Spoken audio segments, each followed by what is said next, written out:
Chapter 16, Rat Baiting with Dogs. Phew, I finally got through the round with the medium.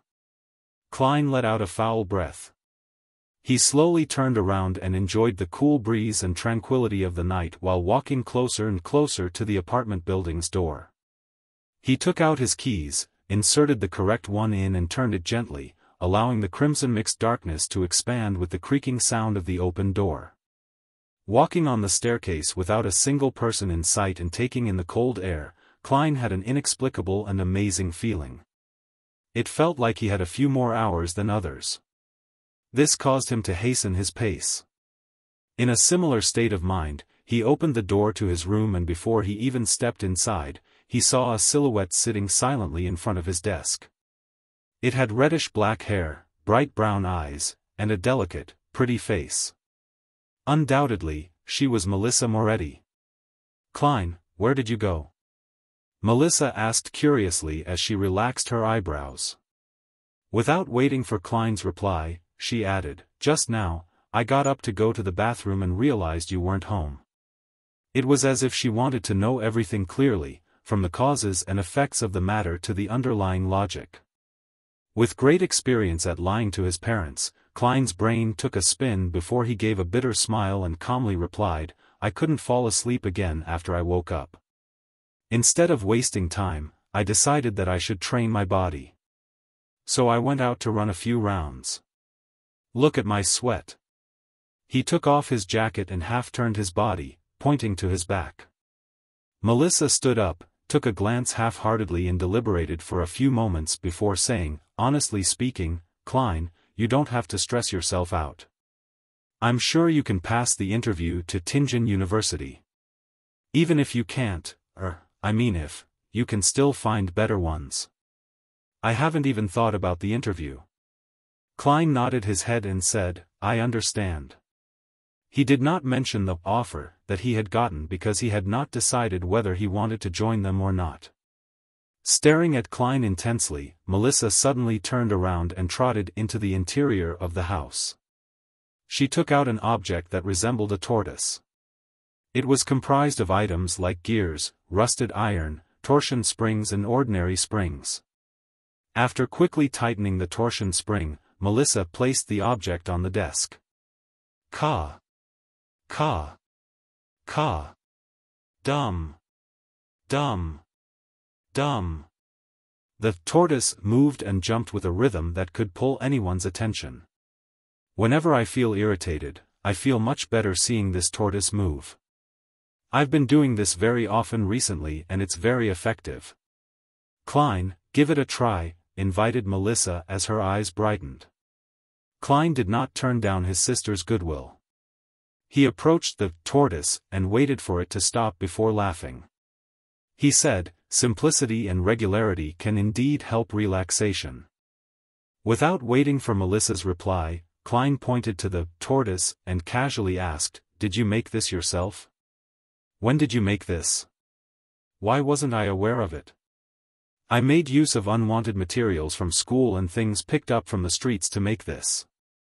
It was only finished 2 days ago," Melissa said in her usual tone, the side of her lips upturned a few more degrees. "That's impressive," Klein praised sincerely. As a boy with poor skills in machine assembly, he encountered great difficulties even assembling a four-wheel toy car as a child. With her chin slightly raised and her eyes slightly bent, Melissa calmly replied, "It was okay." Being overly humble is a bad trait. Klein smiled slightly and continued, "This is a tortoise, right?" Instantly, the atmosphere in the room took a great plunge, leaving behind an air of graveness for a while. Then, Melissa faintly replied with a voice that seemed enigmatic like the crimson veil, "It's a puppet." "Puppet." Klein gave an awkward smile, and tried to forcefully explain, "The problem lies in the materials, they're too rudimentary." Following that, he tried to change the topic and said, "Why would you go to the bathroom in the middle of the night? Isn't there a toilet here? Don't you always sleep till dawn?" Melissa was taken aback momentarily. It was only after a few seconds, before she opened her mouth, prepared to explain. At that moment, an intense sound of digestion sounded from her thoraco-abdominal area. "I'll go get some more sleep." Bang! She grabbed her tortoise-like puppet, trotted to the interior of the house, and closed the door to her room. Last night's dinner was too good, she ate too much and now her stomach is having trouble digesting it. Klein shook his head as he smiled, slowly walking towards his desk. He sat down soundlessly, silently pondering Dunn Smith's invitation as the crimson-red moon emerged from behind the dark clouds. Being a Nighthawk civilian staff member had its apparent disadvantages. With me being a transmigrator, the fool, initiator of the mysterious gathering, and the multiple secrets I have, it will be risky to be under the noses of the Church of the Evernight Goddesses team that specializes in dealing with matters regarding the Beyonders. As long as I join Dunn Smith and his team, I would certainly aim to become a Beyonder. I could then cover up the benefits gained from the gathering. Yet, becoming a formal member would entail many restrictions on my freedom, like how a civilian staff has to report his leaving of Tingen. No longer would I be able to go wherever I want or do whatever I want. I would miss many opportunities. The Nighthawks are a strict organization. Once a mission is given, I can only wait for the arrangements and accept orders. There is no room for rejection. Beyonders have the risk of losing control. Having all the disadvantages listed out one by one, Klein turned to considering the necessities and advantages. Judging from the situation of the luck enhancement ritual, I'm not one of the 80% of lucky people. In the future, there is bound to be some bizarre event happening to me, increasing the dangers I face. Only by becoming one of the Beyonders or by joining the Nighthawks can I be equipped with the ability to resist. The wish to become a Beyonder cannot be solely reliant on the gathering. The potion formula is not a major problem, but where can I find the corresponding materials? How am I to obtain and concoct them? Not forgetting the noose of daily practice, I'm faced with serious obstacles. It is just not possible for me to consult Justice and the Hanged Man on every matter and exchange every object with them. This would not only hurt the image of the fool and arouse their suspicions, but there will also be inadequate time to communicate on such trivial issues. Similarly, I am unable to produce anything that can pique their interest. Besides, more materials would more often than not leave behind the trail of my real identity. Then, online disputes would effectively be transformed into offline conflicts, bringing about immense troubles. By joining the Nighthawks, there would definitely be contact with the common knowledge of the world of mystery and relevant channels. This can sufficiently accumulate into a corresponding social circle and can be used as leverage. Only then can I initiate the gathering and in turn gain the greatest benefits from Justice and the Hanged Man. In reality, the gains can feed back into reality, allowing me to obtain more resources and form a virtuous cycle. Of course, I could also go to an organization that is suppressed by the various churches such as the psychology alchemists mentioned by Dunn and join them. Yet I'll also lose my freedom, and be in a constant state of fear and anxiety. However, more importantly, I have no idea where to look for them.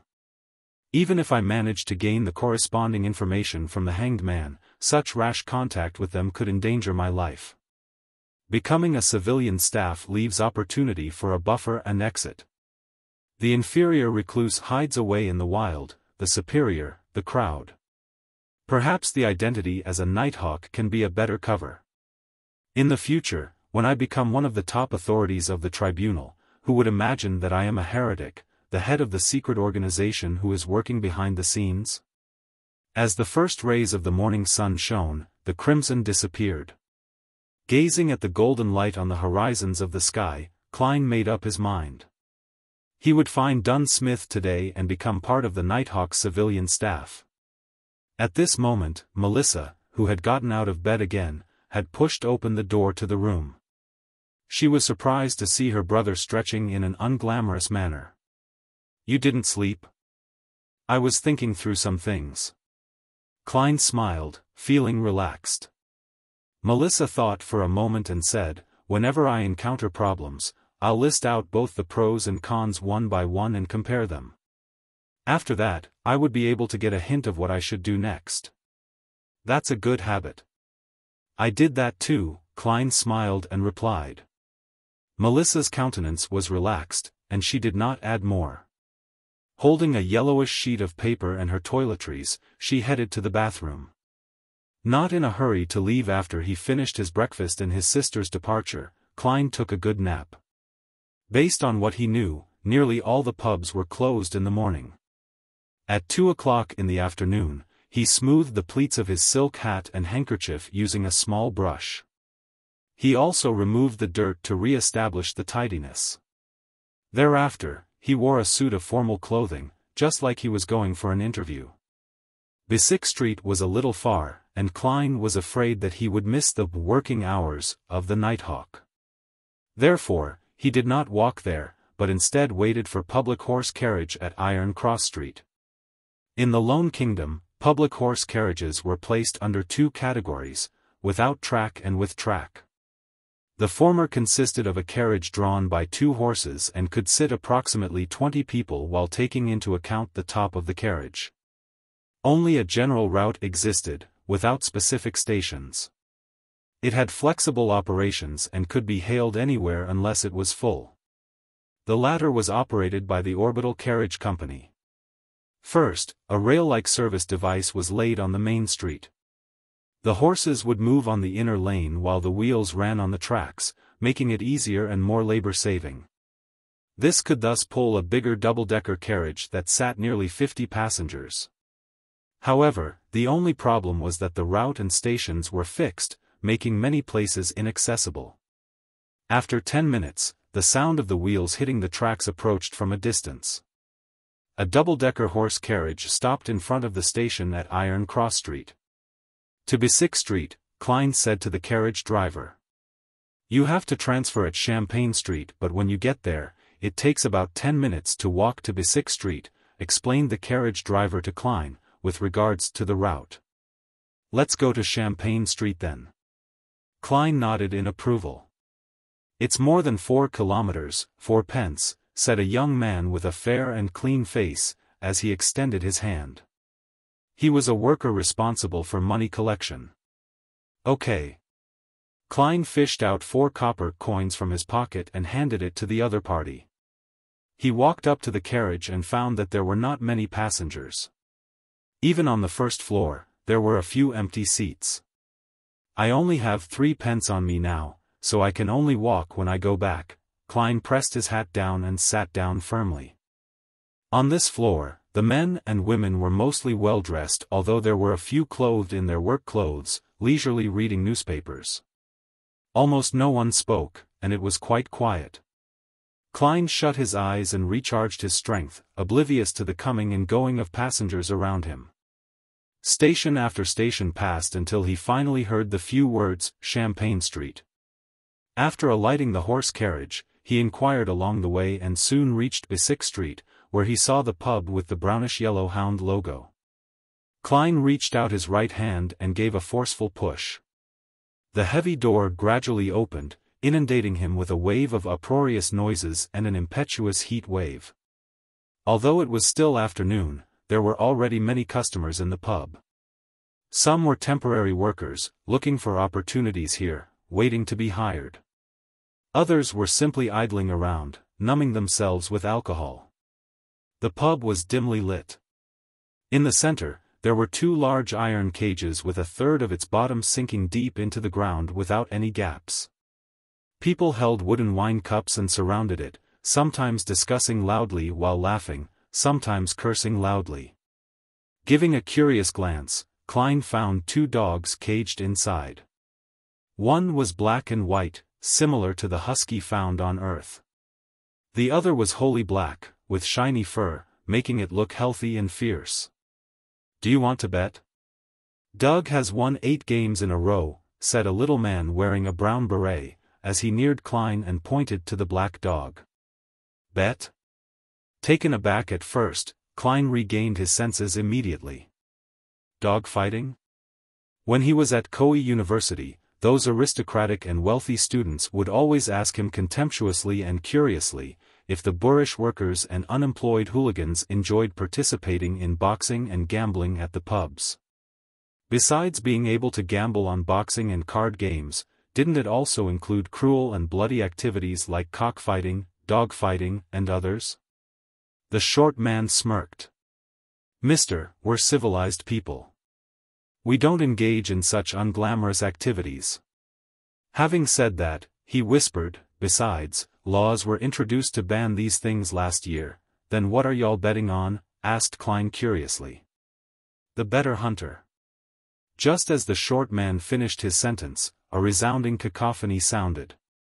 He turned his head, waved his hands excitedly, and said, "You can't place a bet for this round as it has started, wait for the next one then." Upon hearing that, Klein tipped his toes, lifted his head, and looked as far as he could. He saw two strong men each dragging a sack, coming to the side of the iron cage and opening the prison door. They then dumped the contents of the sack into the cage. There were gray and disgusting animals. Klein tried to identify them carefully before realizing that they were rats. Hundreds of rats. As the iron cage was deep underground without any gaps, the rats moved in all directions but could not find a way out. Right then, just as the door of the cage was closed, the chain of the two dogs were untied. Woof! The black dog pounced ahead and killed a rat in one bite. The black and white dog was dazed at first before it started playing excitedly with the rats. The surrounding people either raised their wine cups and intensified their gaze or shouted loudly, "Bite it! Kill it! Doug, Doug! Motherfucking rat baiting with dogs sup 2/sup." Klein regained his senses and the corner of his mouth twitched unceasingly. The objective of the gamble is to determine which dog can catch more rats. Perhaps, one can even bet on the specific number of rats caught. No wonder there were people purchasing live rats at Iron Cross Street. That's really unique. Klein shook his head, laughing as he backtracked, and circled along the edge of the alcoholic customers, and reached the front of the bar. "New here," said the bartender as he spared Klein a glance while wiping the cups. He continued, "1 cup of rye beer is a penny. Mat beer costs 2 pence. 4 pence for Southville beer, or do you want a cup of purely brewed malt Lanty?" "I came here for Mr. Wright," said Klein directly and bluntly. The bartender whistled and shouted to the side, "Old man, someone is looking for you." "Oh, who?" a vague voice sounded, and an intoxicated old man stood up from behind the bar. He rubbed his eyes, shifted his gaze to Klein and asked, "Lad, were you looking for me?" "Mr. Wright, I would like to hire a small mercenary squad for a mission," replied Klein, according to what Dunn had instructed. "A small mercenary squad? Are you living in an adventure story?" "This hasn't been around for a long time," the bartender interrupted and smiled. Wright went silent for a few seconds before saying, "Who told you to look for it here?" "Dunn. Dunn Smith," replied Klein in all honesty. Instantly, Wright broke out in a chuckle and replied, "I see. Actually, the small mercenary squad still exists. It's just in another form, with a more contemporary name. You can find it on the second floor of number 36 Zutland Street." "Thank you," thanked Klein sincerely before he turned and squeezed out of the pub. Before he went out the pub, the alcoholic customers who surrounded him suddenly quieted down, as they murmured, "Doug was actually defeated." Klein smiled and shook his head. Then he left quickly and found his way to the nearby Zoeterland Street after asking around. 30, 32, 34. Here, he counted the house numbers and walked into the stairwell. Going around the corner and slowly climbing up the stairs, he saw the vertical sign with the current name of the so-called small mercenary squad. Blackthorn Security Company. Chapter 17, Special Operations Department, Blackthorn Security Company. Upon seeing the signboard, Klein felt surprised yet found it reasonable. "Man, what do I say about this? He shook his head and laughed before walking up the steps and knocking gently on the half-closed door with his right hand. Knock. Knock. Knock. The sound echoed slowly but rhythmically, but there was no response, only a faint sputtering sound could be heard. Knock. Knock. Knock. Klein repeated, only to be met with the same outcome. He switched to pushing the door, making the gap larger as he stared inside, a classic sofa which might have been for serving guests, a soft fabric armchair, and a burly wood coffee table. There was a girl with brown hair behind a table right across with her head drooped. Even though security company is just a guise, isn't this just too unprofessional? How long has this place been out of business? Right, you guys don't need any business. Klein drew closer as he complained silently and knocked on the table just beside the girl's ear. Knock. Knock. The brown-haired girl sat up immediately and swiftly took the newspaper in front of her, covering her face. Tianjin City Honest Paper. Nice name. Klein silently read the title of the page facing him. The steam train service, Soaring Express that directly reaches Constant City is starting operations today. Oh come on, when will there be one that goes straight to Brindisi Bay? I really don't want to take the ship there again, it's too awful, really awful. Hey, who are you? The girl with brown hair read pretentiously and gave her opinion. As she spoke, she lowered the newspaper and revealed her bright forehead and light brown eyes, looking at Klein with a fawning and startled look. Hello, I am Klein Moretti, and I am here at the invitation of Dunn Smith, Klein said as he took down his hat to his chest and bowed slightly. The brown-haired girl looked to be in her early 20s. She wore a light green, Lone-style dress.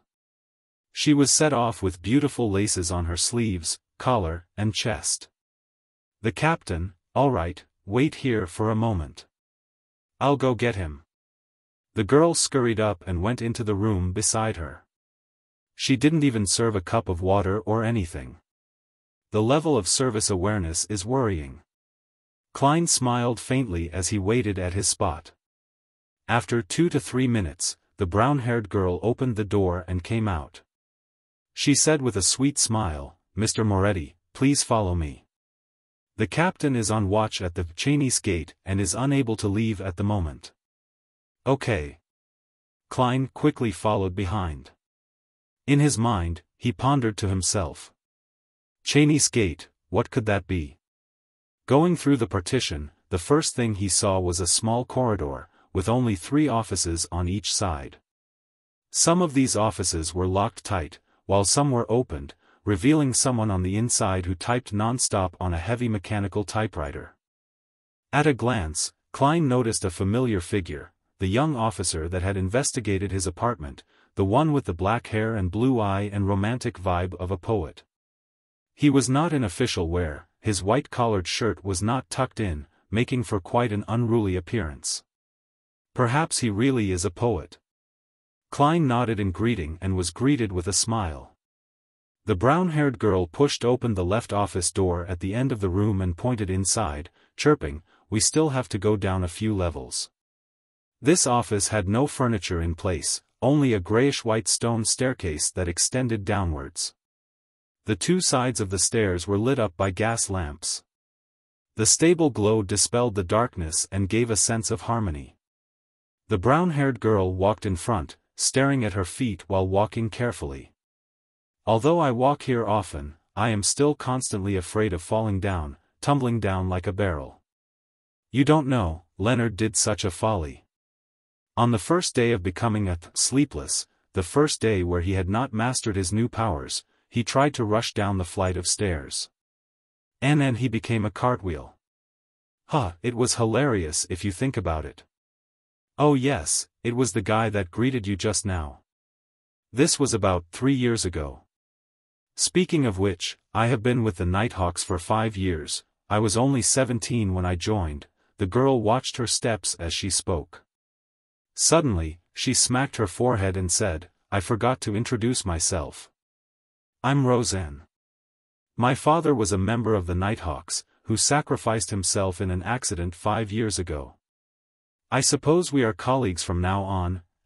Yeah, colleague is the right word. We are not teammates since we are not beyonders. I hope to have the honor, but still it depends on what Mr. Smith has to say, Klein said as he sized up the enclosed surroundings. He felt that they were going underground. Dampness seeped out from the stone walls, dispelling the summer heat. Don't worry, the fact that you came so far means the captain has agreed. I've always been a little afraid of him, even though he is amiable, a fatherly figure. I don't know why, but I'm still afraid. Roseanne spoke as though there was a piece of sweet in her throat. Klein answered humorously, isn't being afraid of a father normal? True.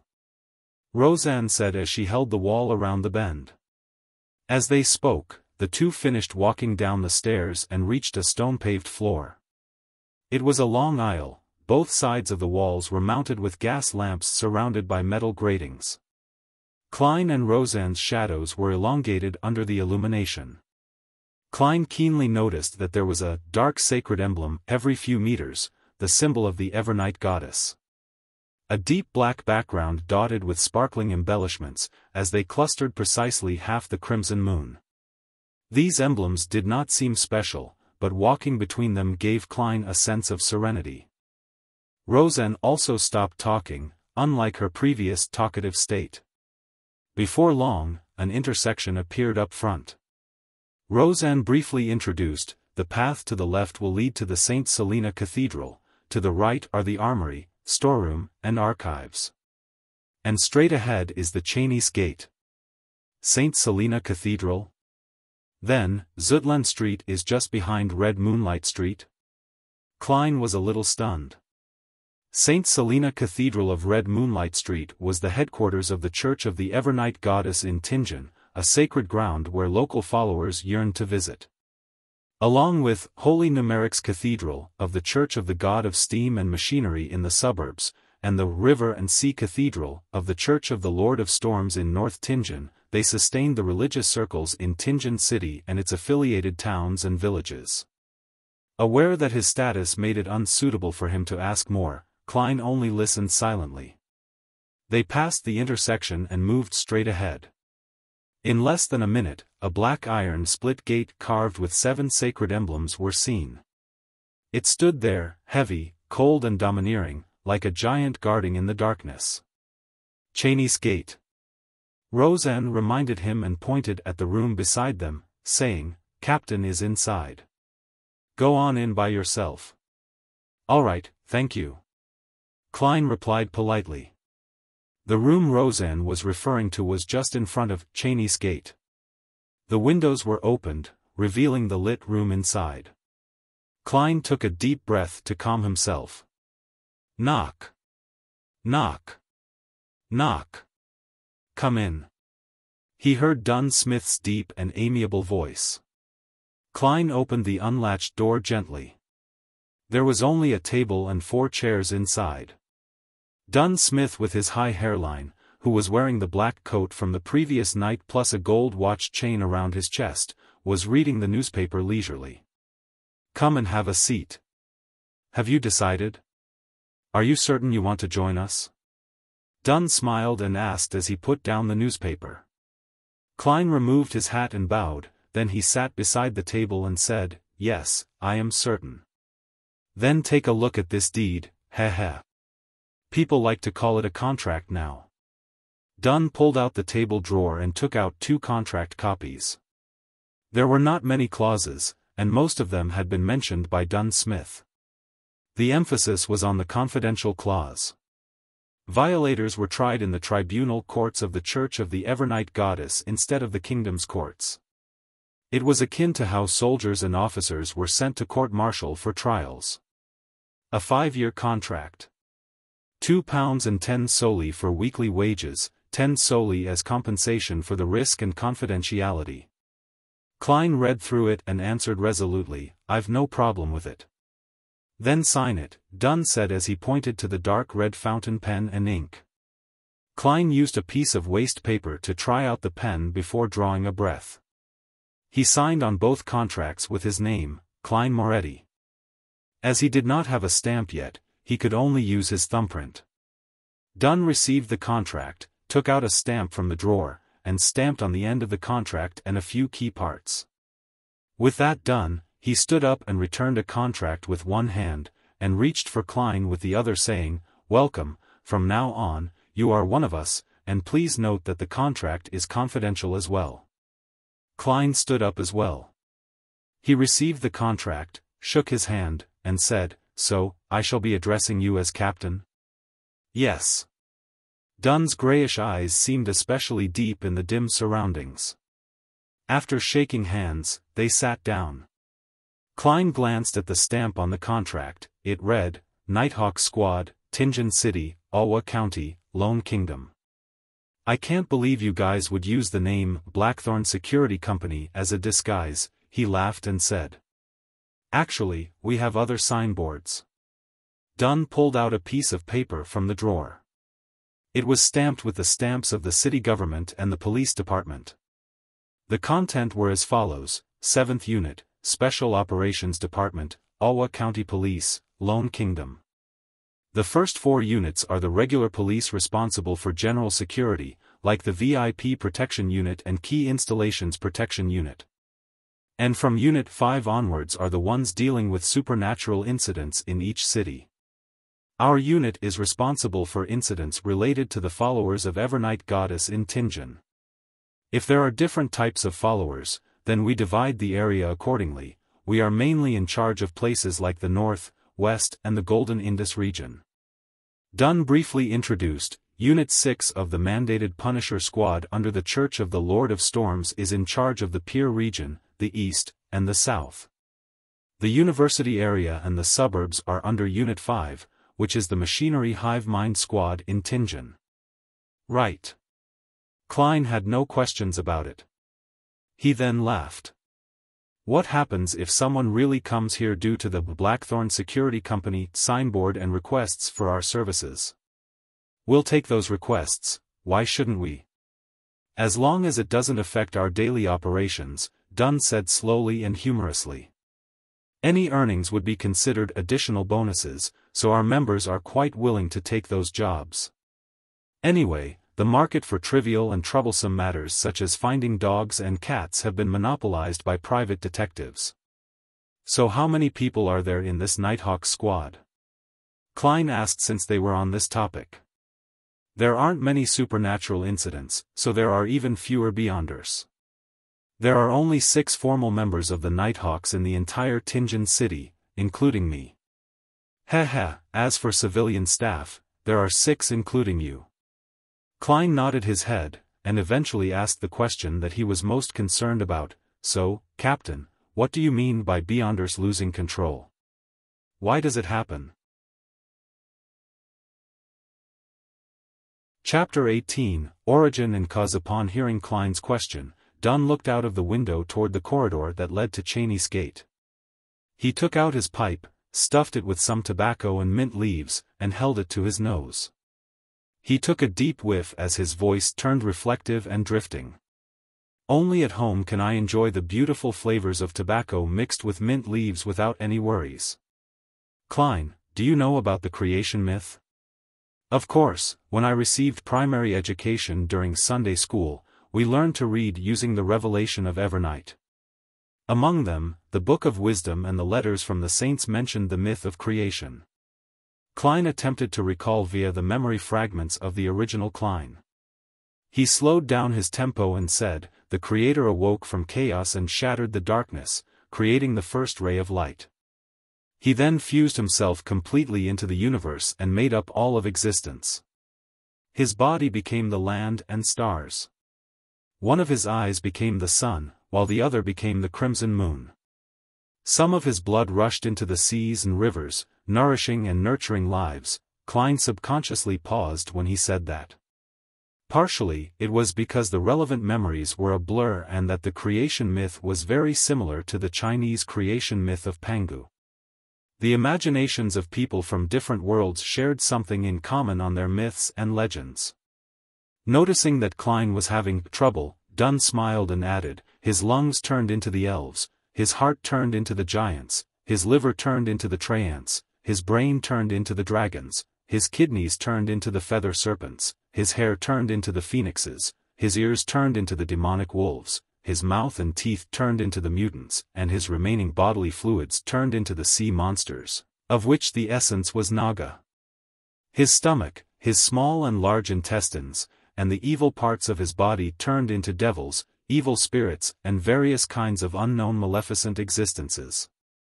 His spirit became the eternal blazing sun, the Lord of the storms, and the God of knowledge and wisdom. His wisdom gave birth to humanity. That was the first epoch, the Chaos Epoch. Klein finished the last sentence for Dunn, but he found it funny and ridiculous. As a keyboard folklorist, it was the first time he came into contact with a creation myth that was arranged in such great detail. It was so detailed that almost every prominent race corresponded to a particular body part of the creator. It's like a children's song with children sitting in a row and eating fruit. Furthermore, it was not only mentioned in the canon of the Evernight goddess. The churches of the Lord of Storms and God of Steam and Machinery also had similar descriptions. None of them alleviated themselves or devalued the other gods. This either means that the creation myth is real or hints that the few churches had undergone a long period of strife before compromising before the fifth epoch. With this in mind, Klein suddenly had another question. He asked with a frown, "It feels problematic.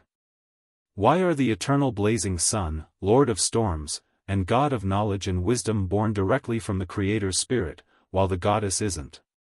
In the revelation of Evernight's prehistorical records, the Evernight goddess had only awoken at the end of the second epoch. Together with the Lord of Storms, eternal blazing sun, and other gods, she blessed and helped humanity survive the cataclysm. It was also known as the third epoch, the Cataclysm Epoch. It was during that time that Mother Earth and the God of War appeared as well. As for the God of Steam and Machinery, whose original name was the God of Craftsmanship, he was born only in the fourth epoch. In that sense, the standing among the gods seemed self-evident. The ones who were more ancient was more orthodox. It was extremely clear. This also troubled the believers of the Evernight goddess. Dunn Smith held his pipe with another hand and instead of answering, he returned with a question, "Repeat the goddess's full title." Klein immediately felt like he had stabbed himself with a knife. He racked his brains and tried his best to recall. The Evernight goddess is nobler than the stars and more eternal than eternity. She is also the Lady of Crimson, the Mother of the Secrets, the Empress of Disaster and Horror, Mistress of Calm and Silence. Thankfully, Klein's mother was a devout believer of the Evernight goddess. When she was still alive, she would recite this every evening at dinner. Even though the memories of the original Klein had fragmented, not all was lost. "What does the Lady of Crimson symbolize?" Dunn asked with a guiding tone. "The red moon." The moment Klein answered, he immediately understood. "Then which part of the Creator did the red moon come from?" asked Dunn with a smile. "A single eye." Klein and Dunn smiled at each other. This was no way less impressive than the Lord of Storms, who was formed from a third of the Creator's spirit. As for the churches of Mother Earth and the God of War, they likely had similar explanations. However, the God of Steam and Machinery had been born too late to find a reason, thus, their church had been weak in the past 1,000+ years. It was only with the invention of the steam engine that they seized the opportunity to truly be on par with the other gods. Dunn stroked his pipe gently. "Humanity was born out of the wisdom of the Creator, so we have clever and extraordinary brains, but lack other magical powers. However, from the creation myth, we can form a simple but clear conclusion. Everything stems from the same origin." Stems from the same origin, Klein repeated the last few words. According to this conclusion, humans who are protected by the gods were able to resist the giants, devils, and the mutants. Gradually, they figured out means to obtain the power of the Beyonders.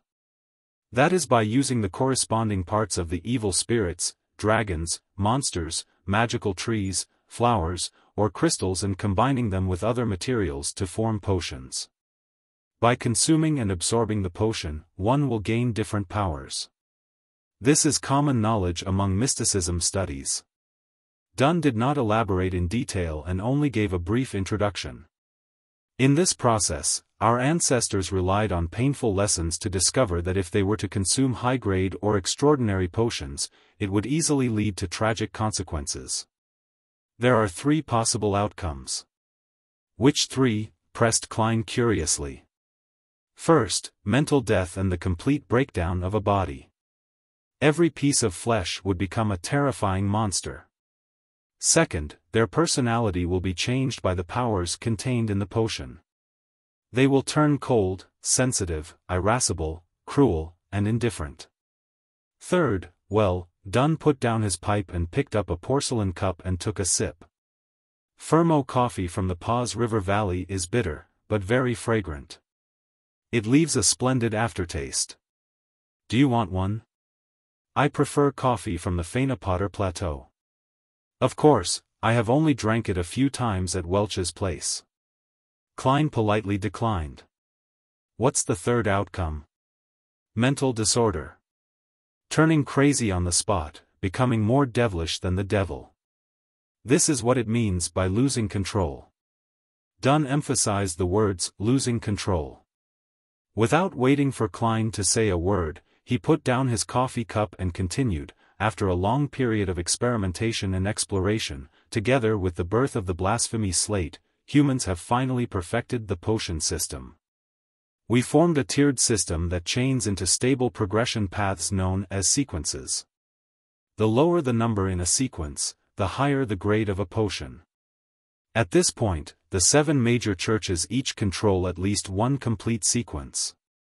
Besides, there are also incomplete paths that they have gathered over the past hundreds or 1,000 years. Blasphemy slate? Klein sharply noticed the term. At the gathering, the Hanged Man had also mentioned it. According to the Hanged Man, the blasphemy slate was the most critical factor of a potion system formation and completion. That seemed to contradict what Dunn had just said. Those were things created by some evil gods. As for which era it appeared, what it contains or what's so special about it, I am unsure as well. If you discover any clues, you have to immediately report it to me. It deserves the highest level of response, said Dunn vaguely. I mentioned one of the types of losing control. I'll now tell you the remaining 4. All right. Klein pushed the question of the blasphemy slate to the back of his mind and listened attentively. Although humans have clever minds, they lack extraordinary powers, it is not absolute. There are always a few lucky ones, perhaps I should call them the unlucky ones. They are born with relatively higher perception. Well, it also means the ability to sense spirits. They can hear voices that others cannot hear and see things that others cannot see. They have partial characteristics of beyonders. While Dunn spoke, he looked at the empty air around him and watched Klein shudder in fear. In other words, if they are half a sequence 9 beyonder and have fixed characteristics. Oh, sequence 9 is the lowest grade in the chain. In short, they can only choose a corresponding, fixed sequence pathway. If they consume other potions, the effects might range from mental disorders to a loss of control, or even worse, death. Got it. Klein nodded slowly. The third kind is similar to the second kind. Once you choose a sequence chain, you will be forced to go down that path. There will be no room for regret. If you were to consume potions from the corresponding sequence of other paths, there will be a high probability you will get mixed, unusual and warped powers. But it is almost certain that you would be in a semi-deranged state, sensitive and irascible, cruel and bloodthirsty, and silent and melancholic. And there is only one such opportunity. After that, regardless if you consume the potions from the original path or potions in the present sequence, the only result is a loss of control. The outcome could then be mental death. Alternatively, the body breaks down into monsters or even transforms into an evil spirit. As Dunn spoke, he lifted his coffee cup to take a sip. Klein, who turned alarmed and fearful after hearing this, fell silent for a few seconds before asking, "What about the fourth kind?" "The fourth kind, heh. That is the most common problem. When we consume potions to gain powers that originally belonged to extraordinary beings, we undergo an unnatural transformation. Therefore, we would more or less be affected by the remnant spiritual powers. While perhaps the symptoms might not manifest and are undetectable to others, it will definitely lurk in one's mind. If one rushes to consume the corresponding potion ranked higher in the sequence before fully grasping the extraordinary powers the potion brings and eliminating the subtle traces, the madness will accumulate, increasing the chances of losing control." Dunn suddenly fell silent. After a short pause, he said with a sigh, "As per the internal rules of us Nighthawks, even if a teammate were to make a great contribution, they must have consumed the last potion 3 years ago and be examined before they can be promoted. Even so, there are still many who lose control every year." "How terrifying." Klein drew a gasp as he asked, "Then what about the final kind?" There was no trace of a smile despite Dunn's curved lips. "The fifth kind is the most common reason for a loss of control. For Beyonders, one's spiritual perception would be enhanced more or less. The smaller the number in the sequence, the more enhanced their perception. Therefore, they would hear what others cannot hear, see what others cannot see, and encounter things others would not encounter. They are constantly met with mysterious enticement and illusionary bewitchment. Once they are overstimulated or have greedy desires, they will slowly go down the path of losing control." As he spoke, Dunn looked straight at Klein, his gray pupils reflecting Klein's figure. His tone turned bleak as he said, "The founder of the Nighthawks, Archbishop Chainies, once said, 'We are guardians, but also a bunch of miserable wretches that are constantly fighting against dangers and madness.'" Chapter 19, Sealed Artifacts. "We are guardians, but also a bunch of miserable wretches that are constantly fighting against dangers and madness." The corridor outside the window was sealed, its walls ice-cold. The room was illuminated with bright yellow lights.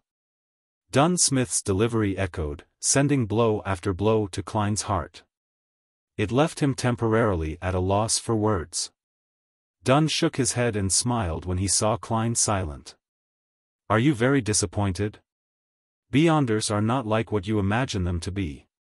We are always treading alongside danger. There is always a price to any gain." Klein recovered from his shock as he answered with a quivering voice. It was true that he never imagined that the halo, extraordinariness, and the inordinary aspects of a Beyonder would have such hidden threats.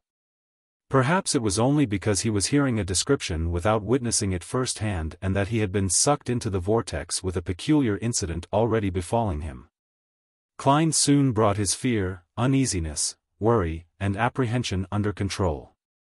Of course, the thought of shrinking back was inevitable, it lingered around and refused to leave.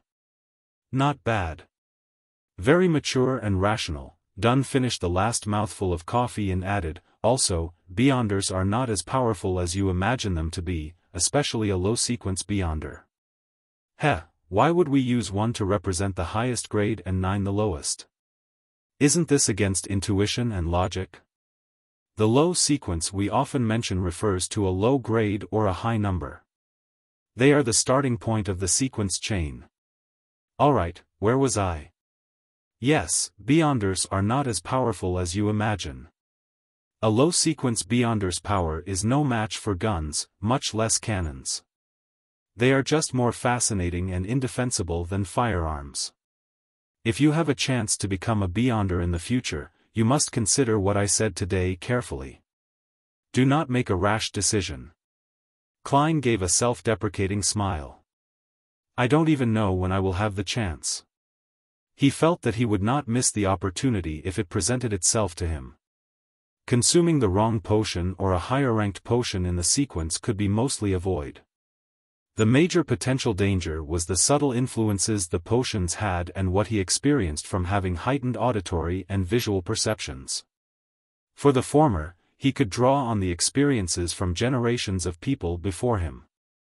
As long as he was not in a rush to advance himself and patiently grasped control over his powers, the chances of losing control were relatively low. Furthermore, he still had to resolve the potential problem that he currently faced. He had to understand the essence of mysticism and seek a way to transmigrate back. These were the underlying reasons for taking the first step. He did not aim for higher sequence spots. If it was easy to lose control, he could just forget about advancement, stay in his original sequence, and rely on knowledge to plan a way home. It was needless to elaborate on the potential risks. Back when Klein held the luck enhancement ritual, he was nearly driven crazy. The murmurings that nearly blew up his head were still fresh in his mind. They were not unavoidable by not becoming a Beyonder, therefore, it was better to gain power that allowed him to defend himself. With this in mind, Klein felt that the pros clearly outweighed the cons. It made his thoughts of withdrawal almost disappear. Dunn picked up his pipe again as his gray eyes carried a smiling trace to them. I cannot give you an accurate answer on this. To become a Beyonder, firstly, you must make enough contributions. Perhaps tomorrow or the day after, you would be able to interpret critical ancient documents. Maybe you would be able to give us valuable ideas for one of our cases? Secondly, it depends on the arrangements of the higher-ups. No one can be sure. Alright, I believe you should know quite a bit about Beyonders now. In the future, do not make a rash decision. Now, I'll introduce you to our Nighthawk team's civilian jobs. He stood up and walked to the door. He pointed in the opposite direction of Cheney's gate and said, we have an accountant and someone else who is in charge of procuring necessities and collecting supplies handed out by the church and the police department while standing in as a carriage driver. They are professionals and do not need to take shifts, so they can rest on weekends. The other 3 civilian staff are Roseanne, Brett, and Old Neil. Their jobs include attending to visitors, cleaning the rooms, and writing case files and inventory registration lists. They also guard the armory, storeroom, and the archives, strictly enforcing the registration should someone wish to enter, take out or return an item. Each of them has 1 day off a week, other than Sundays. They negotiate among themselves on the arrangement of night shifts and rest days. So is my job scope the same as Roseanne and the rest? Klein swept away his thoughts about Beyonders and tried to clarify his job responsibilities. No, there's no need. You are a professional, said Dunn with a smile. You currently have 2 tasks. First, every morning or afternoon, go take a stroll outside. Focus on the various streets that lead from Welch's place to yours. What? Klein was dumbfounded. What kind of job is this? Is that very professional? Dunn inserted his hands into the pockets of his black windbreaker and said, after you confirm that you have lost your memories, we will close the case on Welch and Naya. Similarly, that diary of the Antigonus family has vanished completely. We suspect that you brought it with you. You might have hidden it on your way home, which might be why we did not find any clues at your place. This is also likely the reason why you were not there and chose to commit suicide at home. Although you were mysteriously influenced and have forgotten this piece of memory, the human spirit and brain is very fascinating, so there might be residual traces. Daly might not be able to obtain them through her means as a medium, but it does not mean that they do not exist. Perhaps you will feel a sense of déjà vu at a familiar and critical spot. That is what we wish to obtain. Got it. Klein was enlightened. The Nighthawk's deduction of the diary's location was indeed reasonable. He was the only one alive among the people involved. Only he had the time and motive to take the diary away and hide it on his way back. If you can find the diary this way, you will likely make enough of a contribution to become a Beyonder, encouraged Dunn, indirectly revealing the importance of the diary. I hope. Klein nodded. Dunn changed the subject again. Secondly, you get a day off every week. You can decide which day it is for now. When you are not outside, go to our armory and read the literature and canon books. This is a job for a professional historian. When you finish them all, you will have to begin taking shifts with old Neil and the rest. Alright, no problem. Klein heaved a sigh of relief. This is not something too difficult. At this moment, Dunn turned his body halfway and pointed to the black outward swinging gates that was engraved with 7 sacred emblems. This is Cheney's Gate. It is named after the creator of the modern Nighthawk system, Archbishop Cheney's. There is one under the central cathedral of every major city. It is guarded by formal Nighthawk members on rotation. Inside, there are at least 2 keepers who are sent by the church, as well as countless traps. You must not approach it under any circumstance, otherwise, misfortune will befall you. That sounds scary, Klein expressed his feelings. The area inside is divided into a few zones. Stored within are certain potion formulas for certain sequences and other magical materials. It is also used to temporarily hold heretics, mutants, cultists, and members of secret organizations.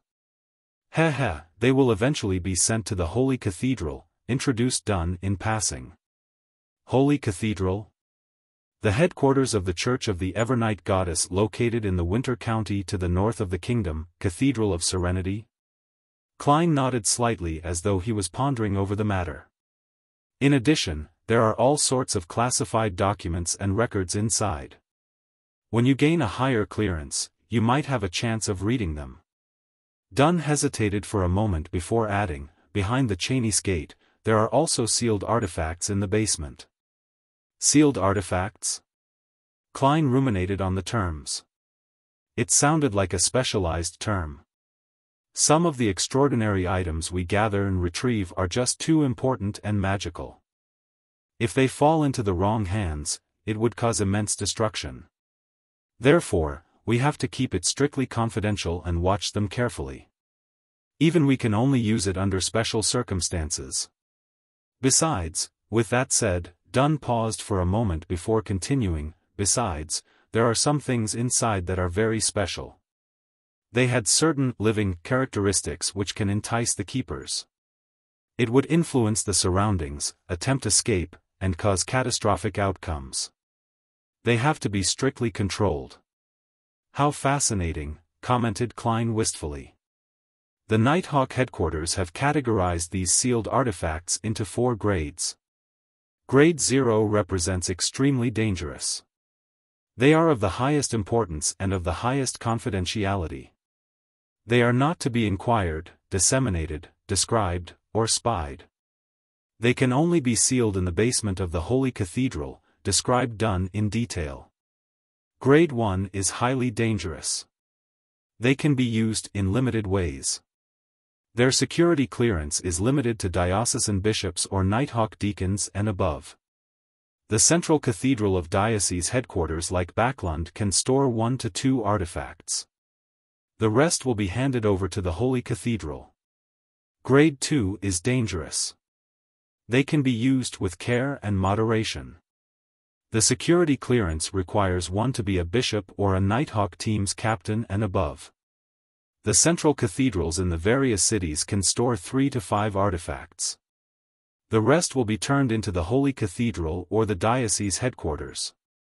Grade 3 is considerably dangerous. They have to be used carefully.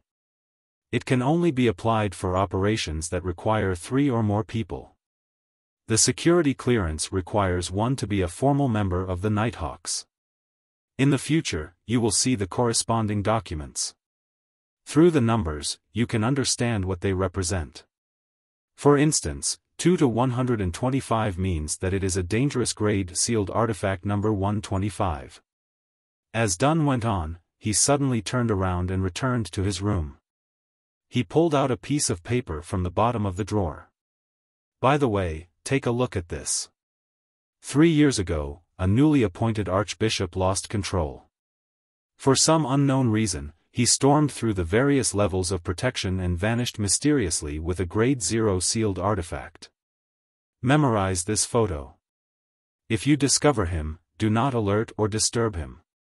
Return to report it immediately or the chance of you dying in the line of duty is 1,000%. What? Klein received the piece of paper. There was no title on it, just a black and white photo with a few lines of words. Ince Zangwill. Male. 40 years old. Former Archbishop. A gatekeeper who failed in his promotion and was enticed by the devil and was corrupted. He escaped with sealed artifact 0-08. Particular traits are: the picture depicted Ince Zangwill as wearing an all-black clergyman robe with buttons on both sides and a soft cap.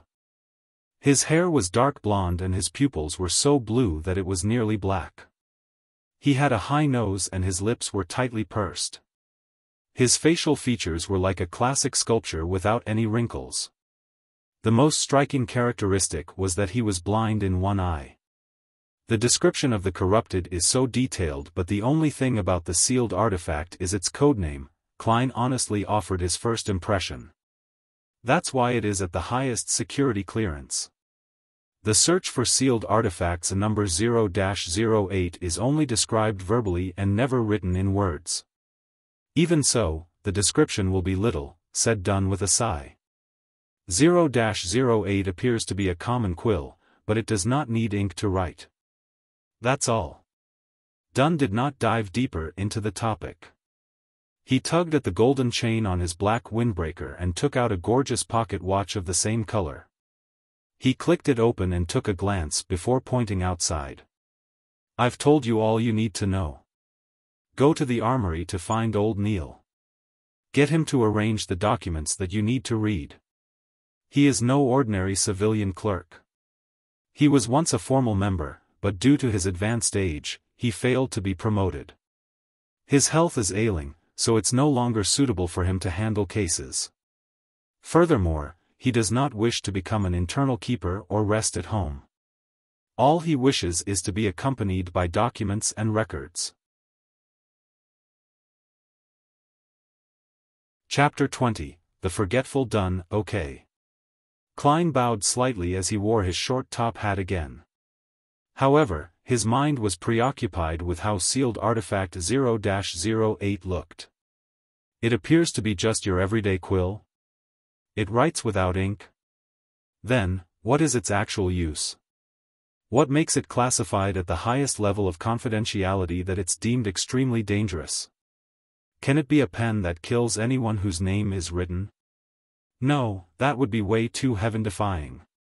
Ince Zangwill wouldn't need to escape and hide away if that were the case. Just as Klein turned around to leave, Dunn suddenly shouted out to him. Hold on. I forgot something. What? Klein turned his head, his eyes puzzled. Dunn put back his pocket watch and said with a smile, later, remember to visit the accountant, Mrs. Oriana, and get an advance payment of 4 weeks, a total of £12. After that, you'll earn half your salary every week until the difference is covered. That's too much. There's no need for this, the amount should be reduced, said Klein subconsciously. He had no objection towards an advanced payment. After all, he didn't even have the money needed to pay for the public horse carriage trip home. However, to receive £12 at once left him a little afraid. No, it's necessary, said Dunn as he shook his head and smiled. Think about it. Do you still wish to continue living in your present apartment? One that needs you to share a bathroom with so many other tenants? Even if you aren't taking yourself into consideration, think about the lady. Besides, he paused when he saw Klein nod in agreement. He smiled and sized up Klein's garbs and said with a meaningful intent, besides, you need a cane, and you should buy a new suit. Klein was taken aback for a second before snapping back to reality. His face immediately burned with embarrassment since the suit he was wearing was cheap and of inferior quality. Typically, a top hat was made of silk, costing 5 to 6 soldi. A bow tie was 3 soldi, a walking cane inlaid with silver was 7 to 8 soldi, a shirt was 3 soldi, while pants, a vest, and tuxedo were around £7 in total. Leather boots were 9 to 10 soldi. As such, an entire suit cost more than £8 and 7 soldi. Of course, to be a presentable gentleman, one needed a watch chain, a pocket watch, and a wallet. Back then, the original Klein and Benson scrimped and saved before managing to save up a pool of money. When they went to a clothing store to check the price, they ended up running off without even bothering to try haggling. They each bought a set at a bargain shop near Iron Cross Street for a total of less than £2. It was also because of that incident that original Klein had a deep impression of the prices of clothes. "Oh, okay," Klein stammered a reply. He was like the original Klein. He was someone who cared about his appearance. Dunn took out the pocket watch again and clicked it open to take a glance at it. "Perhaps you should find Mrs. Oriana first.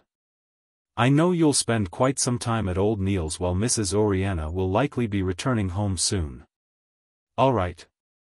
Klein was acutely aware of his state of poverty and did not object to it.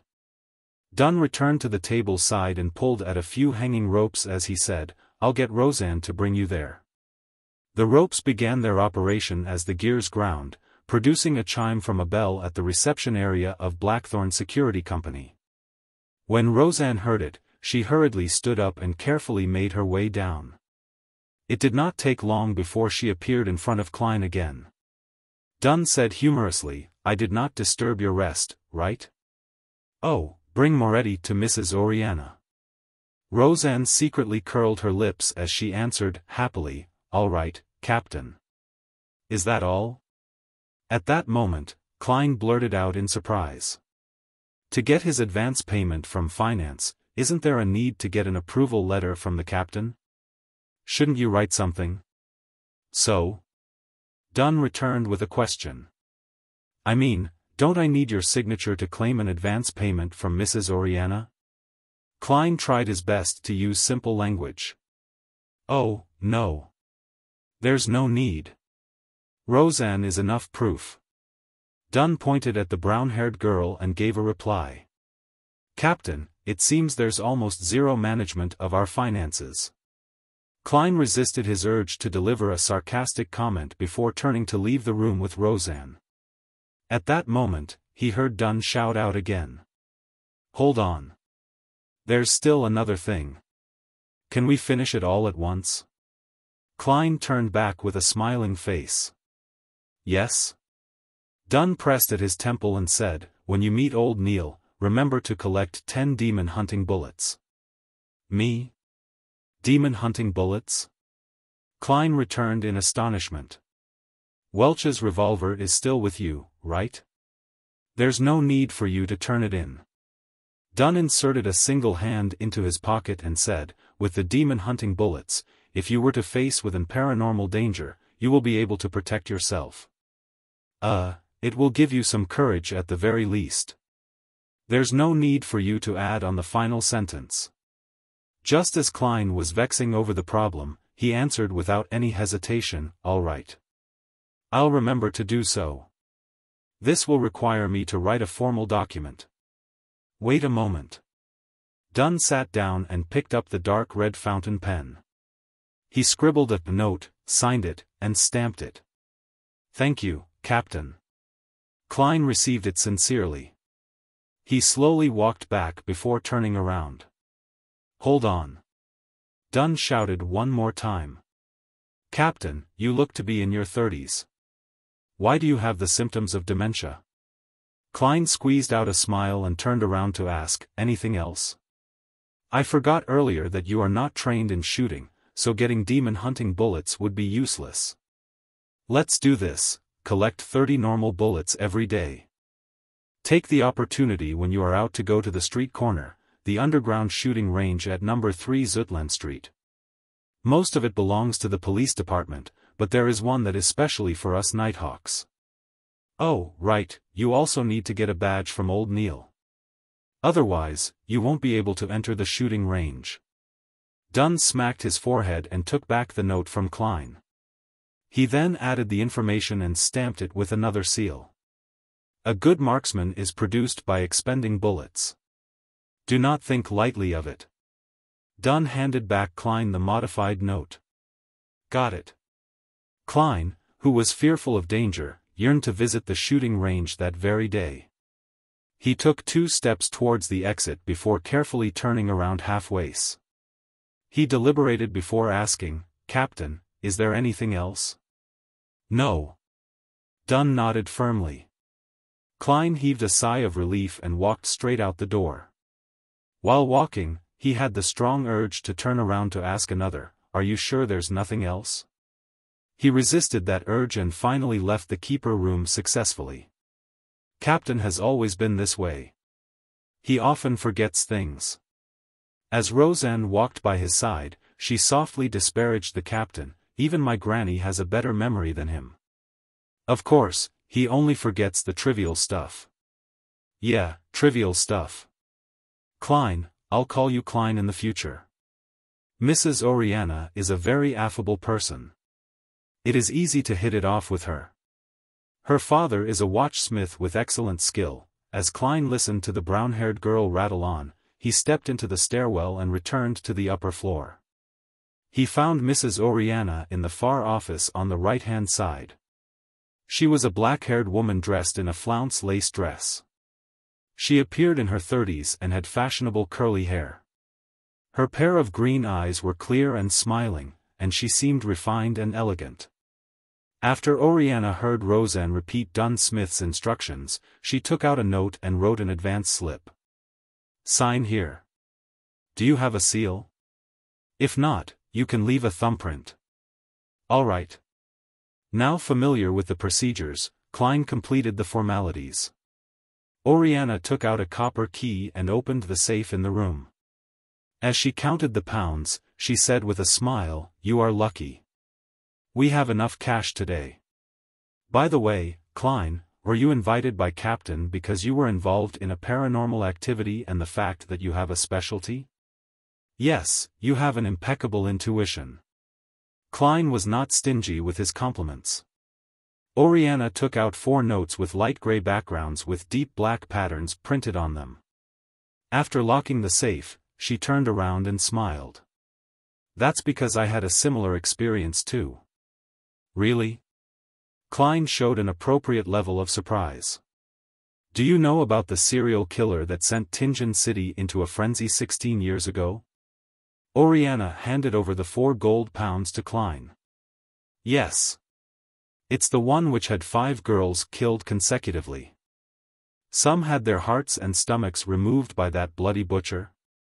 My mother often used that matter to scare my sister when we were young," said Klein as he thought about it. He received the notes and discovered that 2 of them were in 5-pound denominations and 2 of them were in 1-pound denominations.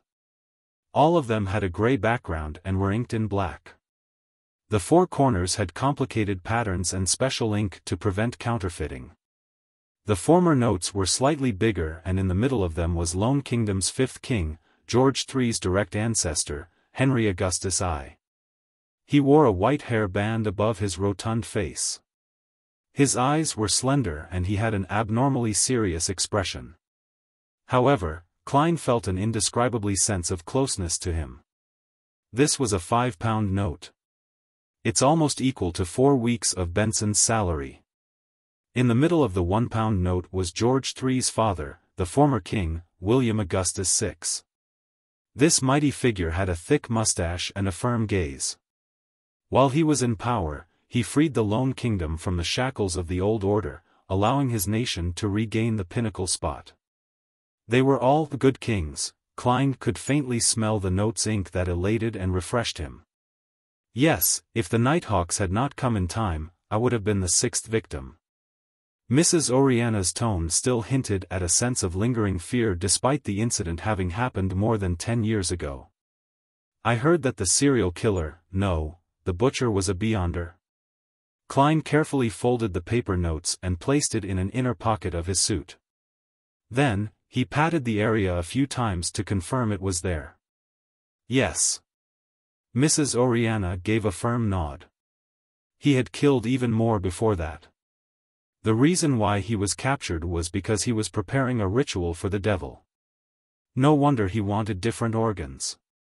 "Sorry, Mrs. Oriana, for making you recall such unpleasant memories," said Klein sincerely. Oriana smiled. I'm no longer afraid. I was studying accountancy in business school back then. After that incident, I've been here ever since. Alright, I'll stop keeping you from what you should do. You still need to head to old Neil's. Goodbye, Mrs. Oriana. Klein took off his hat and bowed before leaving the office. Before he went downstairs, he could not help but pat his inner pocket to make sure the £12 was still there. He did a turn at a cross-junction and headed right. It did not take him long to see a half-closed iron door. Knock. Knock. Knock. While he knocked, an aged voice sounded from inside. Come in. Klein pushed open the metal door and discovered a cramped room which only allowed for a desk and 2 chairs. There was a tightly locked iron door inside the room, and behind the desk was a hoary elder dressed in a class black robe. He was reading a few yellowed pages from a book with the illumination of a gas lamp. He raised his head and looked at the door. Are you Klein Moretti? Roseanne said you were very polite when she came over a while ago. Miss Roseanne is really a friendly person. Good afternoon, Mr. Neil. Klein took off his hat as a gesture of respect. Have a seat. Neil pointed to the silver tin can with complex flowery patterns on the table. Would you like a cup of hand-ground coffee? The wrinkles at the edge of his eyes and mouth were deeply recessed. His dark red pupils appeared slightly turbid. It doesn't seem like you drink coffee. Klein acutely noticed that Neil's porcelain cup was filled with clear water. It's a habit of mine. I do not drink coffee after 3 in the afternoon, Neil explained with a laugh. Why? Klein asked in passing. Neil held back his smile as he looked into Klein's eyes and said, I'm afraid that it would affect my sleep at night. It will make me hear the murmurings of the unknown existence. Klein was momentarily unable to answer him as he changed the subject. Mr. Neil, what documents and books should I read? As he spoke, he took out the note written by Dunn. Anything that has to do with history, or are complicated and incomplete. To be honest, I have always been trying to learn, but all I can achieve is a rudimentary grasp. It's just too troublesome for the other material, such as people's diaries, contemporary books, epitaphs, etc., lamented Neil. For example, the things I have here require more detailed historical records to determine the exact content. Why? Klein turned confused. Neil pointed to a few yellowed pages in front of him. These are from Roselle Gustav's lost diary before his death. In order to keep things secret, he used strange symbols he invented to take records. Emperor Roselle? The Transmigration Senior? Klein was taken aback as he immediately listened attentively. Many people believe that he did not truly die, but instead became a hidden god. Therefore, cults which revere him have always been holding various rituals to attempt at gaining power. We will occasionally encounter such incidents and obtain a few original or duplicated copies of the diary, Neil said with a shake of his head. Till date, no one has been able to decipher the special symbol's true meaning. Therefore, the Holy Cathedral has permitted us to keep copies for research, hoping that it would bring them a pleasant surprise. With that said, Neil revealed a smug smile. I have already deciphered a few symbols and have confirmed that they represent numbers. Look at what I discovered. It's actually a diary. Yes, I wish to use history from different periods, especially events that revolved around the emperor. By comparing those records to the ones written in the diary for the corresponding day, I can try to interpret more of the symbols. That's the mind of a genius, right? The old gentleman with white hair and deep wrinkles looked at Klein with bright eyes. Klein nodded in agreement. Yes. You can also take a look at it. Tomorrow, you will have to help me with this diary. Neil pushed the few yellowed pages towards Klein. Klein turned them around and took a glance at them, but it immediately stunned him. Although the symbols had been copied in terribly ugly fashion, to the point of looking a little distorted, there was no way he could be mistaken. This was because they were words he was most familiar with. Chinese. And it's fucking simplified Chinese. Chapter 21, An old friend in a different world. In that instant, Klein even believed that he had transmigrated back. However, the elegant gas lamp surrounded by brass grids and the silver-inlaid tin, which old Neil kept his hand-ground coffee in, made him recognize the reality he was in. The transmigrator, Emperor Roselle, is really a fellow countryman of mine? He was using simplified Chinese, which doesn't exist in this world, to record secrets. With the indescribable feeling of identifying an old friend in a different world, Klein quickly read through the 3 pages. November 18th. Truly a fascinating matter. A blue sky experimentation and a chance mistake made me discover the pathetic fellow lost and trapped in the deep darkness amid the storms. He can only approach the reality of this world on the day of the full moon every month, yet, he is unable to transmit his cries. He is lucky to have met me, the protagonist of this era. After reading the paragraph I wrote above, I suddenly felt a little down. Even my Chinese is written like a translation. 4 decades have passed in a finger snap. My past memories feel more like a dream. 1184, January 1st. At the Grand New Year Gala, Lady Florina was truly splendid. January 2nd. My diplomats are all idiots. January 3rd. I made a hasty choice back then. In hindsight, I should have chosen the apprentice, the seer, or the bandit. Unfortunately, there is no way of redoing it. January 4th. Why are my children so stupid? I've repeated myself so many times. Do not be fooled by those charlatans. The key thing about potions is not about grasping them, but digesting them. It's nothing about tapping powers, but acting. And the name of a potion is not solely symbolic at its core, but a concrete imagery, and the key to digestion. September 9th.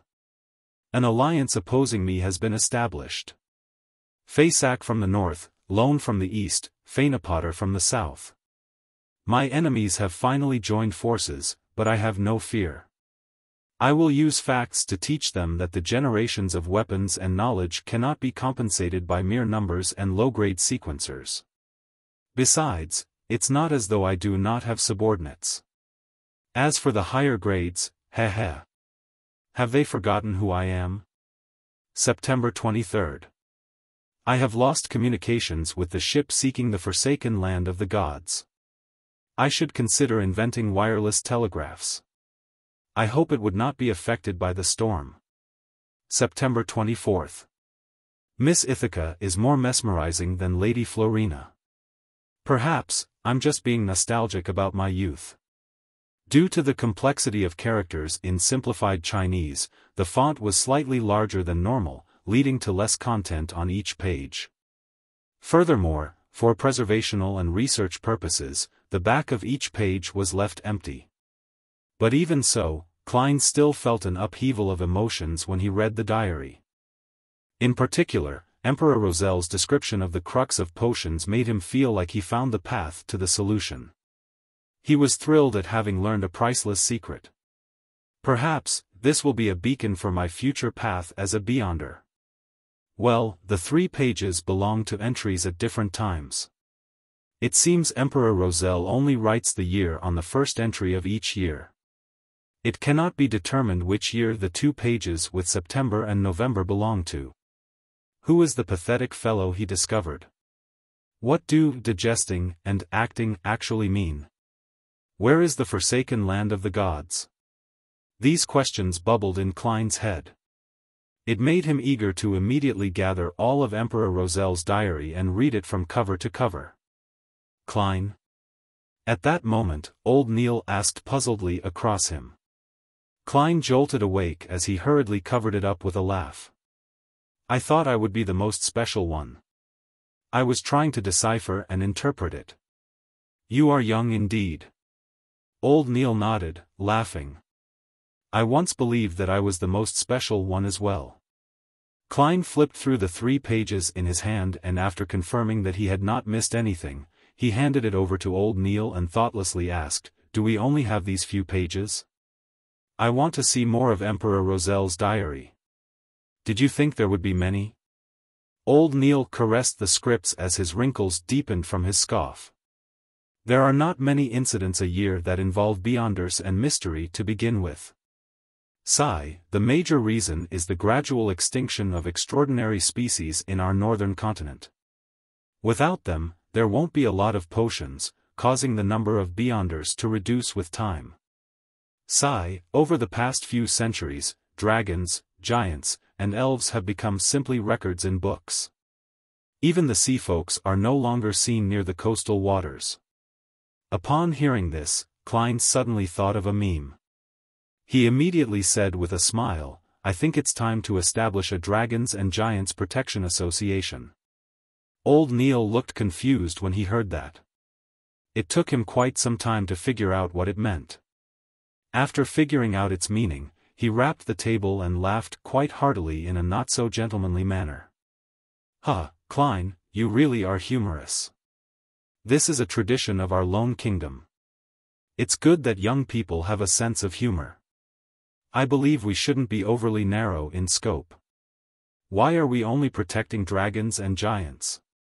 It should be called Fantastic Beasts Protection Association. No, no, no. How can we forget those poor plants?" Klein shook his head. They exchanged looks and proclaimed in unison, "Fantastic Organisms Protection Association." Both of them laughed tacitly. The awkwardness and unfamiliarity of the atmosphere between them dissipated considerably. "There are fewer interesting young people like you these days. Where was I?" Old Neil's wrinkles suffused a smile as he said, "I remember. There are not many incidents a year that involve beyonders and mystery to begin with. The retards who revere Emperor Roselle are the minority of the minority. It's already pretty good that we can obtain 3 scripts. Well, the other larger cathedrals or dioceses might have some." After muttering a few words, he took the approval note which Klein had placed on the table earlier and took a look. "Are they pistol bullets, rifle bullets, or steam-pressured bullets?" "It's a revolver," answered Klein honestly. "All right. I'll go get them. Ahem, do you have an armpit holster? As a gentleman, we can't let you have something bulging below your waist in public." Old Neil made a joke that all men understood. "Heh, no. Do I need to get Captain to include it?" Klein smiled cooperatively. Old Neil stood up and said, "There's no need. I just need to make a record. It's an accessory item. Repeat after me, accessory item." "Were you a teacher in the past?" joked Klein. "I spent some time at the church's Sunday school and free schools." Old Neil waved the note and took out a key from the drawer. He then opened the iron door that led into an inner chamber. "Beyonders do not seem much different from commoners." Klein murmured silently before casting his gaze on the table where the 3 pages of the diary were. Emperor Roselle is indeed involved in the realm of mystery. His diary is invaluable. To others, they are just pieces of scrap paper. It is unknown when they will be deciphered, but they are a valuable treasure to me. I wonder where the remaining parts of the diary are.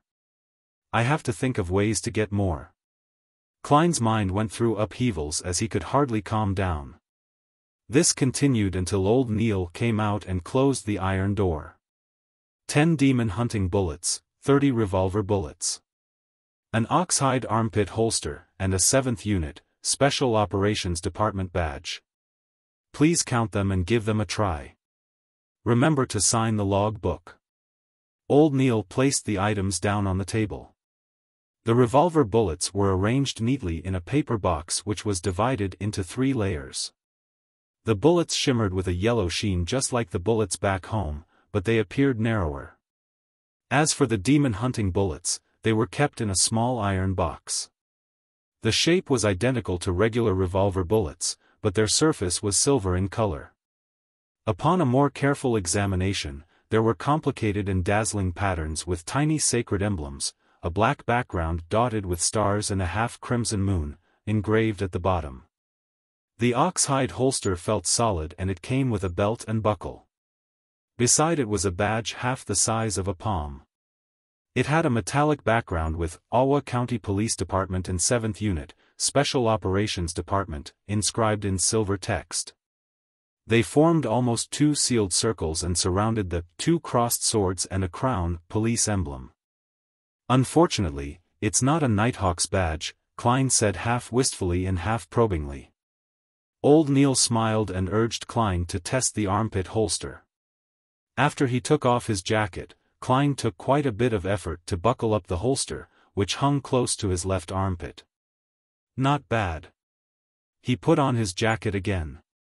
Old Neil sized him up and nodded in satisfaction. It suits you well. My judgment is as accurate as usual.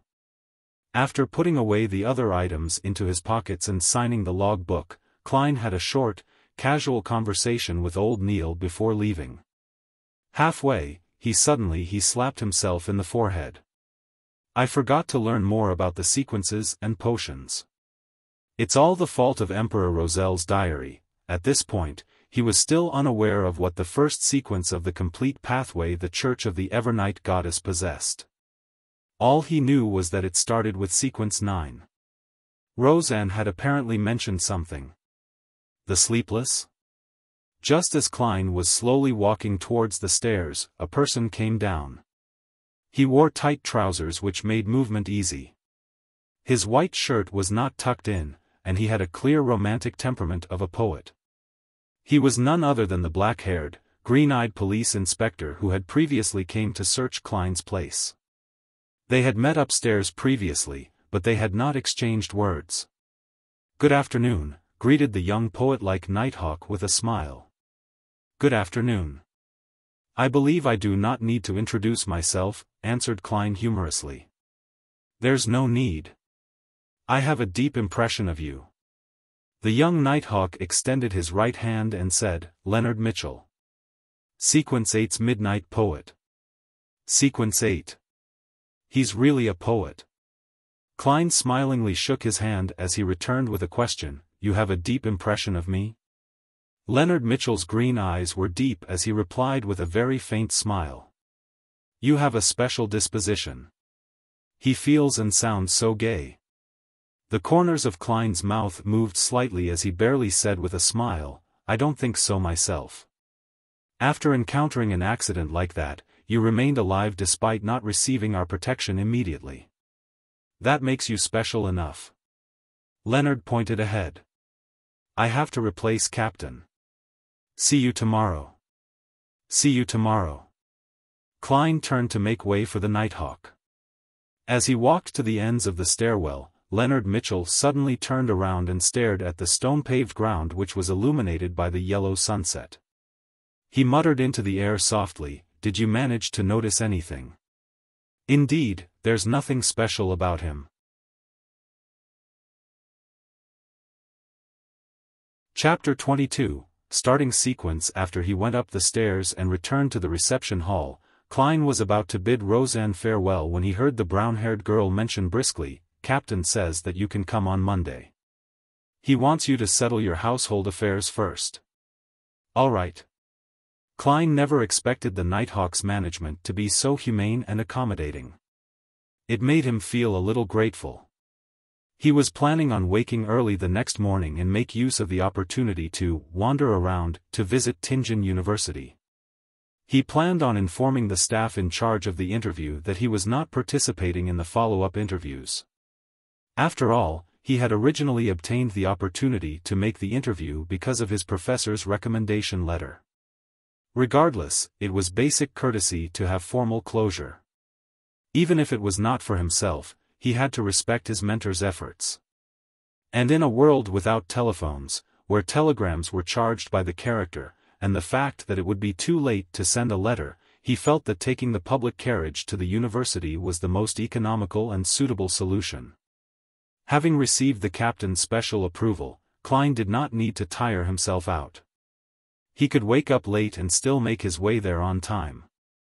Klein was just about to take off his hat to bid Roseanne farewell when he suddenly thought of something. He looked around and suppressed his voice. "Roseanne, do you know what the starting point of the church's complete sequence is?" He had forgotten to ask old Neil. Roseanne's eyes widened as she looked at Klein in astonishment. "You wish to become a Beyonder? Was I that obvious?" Klein's body language betrayed him as he answered in embarrassment. "Having learned that extraordinary and mysterious powers exist in the world, it's inevitable that I have some yearnings for it." "Oh my goddess! Do you know how dangerous it is? Didn't Captain tell you? The enemies of Beyonders are not just cultists or dark warlocks, but themselves. People lose control nearly every year. Some even end up sacrificing themselves. Aren't you going to consider how your family will feel?" Roseanne's hand gestures amplified her tone as her reaction appeared overly agitated. "Klein, I think the better choice is to be a civilian staff. There's nearly no danger, and our salary increases every year. After a few years of work, you will have saved up much money, allowing you to rent a bungalow in the North Borough or in the suburbs. You can then marry a rich and charming lady and have a wonderful family, having adorable and naughty little angels." "Roseanne, stop. Hold up." Klein hurriedly stopped her in exasperation when he realized that she was changing the subject. "I just want to, understand the basics for now." "All right." Roseanne fell silent for a few seconds as she lowered her gaze, feeling somewhat sorry. "Due to what happened to my father, whenever I face similar problems, I tend to be, a little agitated. However, to be honest, I'm filled with respect towards any man or woman who willingly wishes to be a Nighthawk." I understand," echoed Klein. Roseanne blinked her light brown eyes and added, "My father once said that one should never think that they can resolve hidden risks or combat danger by simply becoming more powerful or a higher sequencer. In fact, it's the opposite. They will encounter more terrifying matters. When facing the unknown or a terrifying existence, death and insanity are the only two outcomes." He ended up sacrificing himself 2 weeks after saying that. "Klein, don't look at me with pity. My life is great now, really great. It's only right to feel fear towards these matters. I only want to know the basics." Klein repeated his previous reply, not sure whether he should laugh or cry. "Captain explained it more clearly than you. And even if I do not become a Beyonder, I have already encountered something extraordinary." "All right," said Roseanne ruminatively. "I've heard Captain's and old Neil's conversation before. As extraordinary creatures are declining or going extinct, few high sequencers exist in this era. It's already very impressive to become a Beyonder. Combining our Tingen city and the suburbs, there are hundreds of thousands of people or maybe even more. Yet, there are only about 30+ Beyonders. Well, it's just my guess. I'm not counting the cultists and dark warlocks who hide in the dark." Without waiting for Klein's reply, she seemed to regain her vibrancy as she clenched her fist and brought it to her chest. "And among these 30+ Beyonders, most of them are at sequence 9. It seems I have gone off topic. It's okay. That was something I wanted to know as well." Klein wished that Roseanne could be like her usual self, revealing more information as she rambled on. "Anyways, it's already very, very impressive to become a Beyonder." Roseanne repeated herself. "The starting sequence of our church's complete sequence is sleepless, sequence 9, sleepless." "Indeed." Klein nodded as he watched Roseanne finding hard to stop herself from describing in detail. "You should be able to guess from the name. A sleepless is someone who does not need to sleep at night. 3 to 4 hours of rest in the day would be sufficient." "Man, I'm so envious." "No, not at all. Sleep is a gift bestowed upon us by the goddess. It's the truest bliss." Where was I? Ah, right. A sleepless can see through the darkness even without any lights. the deeper into the night, the more powerful they become. I mean more powerful in the aspects of their physical strength, their intuition, and their mental capabilities. However, although they can detect unknown dangers that lurk in the dark, they will still rely on demon-hunting bullets and other items to handle monsters they are unable to deal with via normal means. My father was once a sleepless.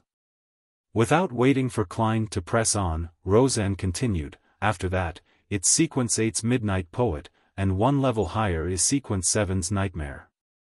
Nightmare? Klein instantly recalled that Dunn Smith had guided his dreams. He asked as a confirmation, Captain? You know about it? Roseanne's mouth nearly turned into an O shape. Captain once entered my dream. Klein glanced around as he lowered his voice once more. Got it. Roseanne was enlightened as she answered with a whisper. She picked up a coffee cup beside her and took a sip before saying wistfully, there are only 2 Sequence 7 Beyonders in our Tingen City's church. It's likely that Captain is one of them. Even if he goes to a large diocese like Backlund, he is still an impressive figure. Some deacons might not even be stronger than he is. So Captain is that impressive? Klein echoed with a smile. Frankly, Dunn Smith's appearance last night had left a deep impression on him. He had basically believed that Dunn was an extremely powerful Beyonder. Of course. Roseanne proudly straightened her back. In moments, the scatterbrained her said with a vexed expression, as for what's above Sequence 7, I have no idea. Among all the Nighthawks, perhaps only Captain will know. Then what about other starting sequences? The ones that aren't complete? Klein was satisfied as he changed the subject. It had to be said that Roseanne's description of Sleepless did match his imaginations and expectations of Beyonders. However, it was not the kind he wished to become. The perfect Sequence 9 was likely one that could study and grasp more knowledge of the mystery. By doing so, he could leverage on them to figure out the reason for his transmigration and lay the foundations of his future transmigration back. Roseanne thought for a moment before saying with a sigh, I'm not that interested in this aspect. I only know we have more than other churches. After all, the goddess is the mother of the secrets. Well, there should be 2 or 3. Some of our teammates are cold and distant, making me fear them. They also have a strange smell to them. Some members. Well, I mean you should talk to old Neil. He knows a lot, as well as quite a number of interesting magical rituals. Let me think. He once mentioned his Sequence 9 title, which is also the name of the potion formula. Ah, yes, it's called Mystery Prior. Quite a number of interesting magical rituals. Mystery Prior sounds very close to what I want. Klein was slightly delighted. In addition, I also know of the name of a Sequence 7, the kind that's incomplete. Roseanne said with a flaunting tone. She had just thought of it while recollecting. What is it? Klein was abnormally curious. In a world where high sequencers were scarce to the point of them possibly not existing, Sequence 7 was probably considered quite a potent force in the church. Roseanne revealed a sweet smile as she replied smugly, Spirit Medium. Madame Daly? Asked Klein subconsciously. After his initial surprise, he realized that it was nothing unexpected. Only a Sequence 7 Beyonder could achieve such an impressive performance as a medium. Roseanne's eyes widened once again as she said in disbelief, how do you know of that too? I've met Madame Daly. Klein did not hide the matter. All right, said Roseanne with an envious tone. If I can become a spirit medium, one just like Madame Daly, then I'll be willing to be a Beyonder.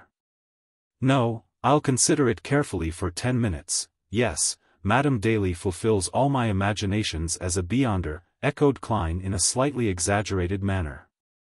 Having fulfilled his goals, he chatted idly with Roseanne for a few minutes until he realized he was not getting any new information. He took off his hat and bowed before leaving. As he walked down the stairs, Klein suddenly stopped after taking a few steps. He reached out to pad the notes in his inner pocket. Immediately following that, he took out 12 gold-pound notes and clenched them tightly in his left palm. Then, he reached his hand into his pocket and refused to release or pull them out again. Without realizing it, a smile appeared on his face. According to the customs of the Foodaholic Empire, China, a treat had to be given after earning money. It's time to give Melissa a treat tonight.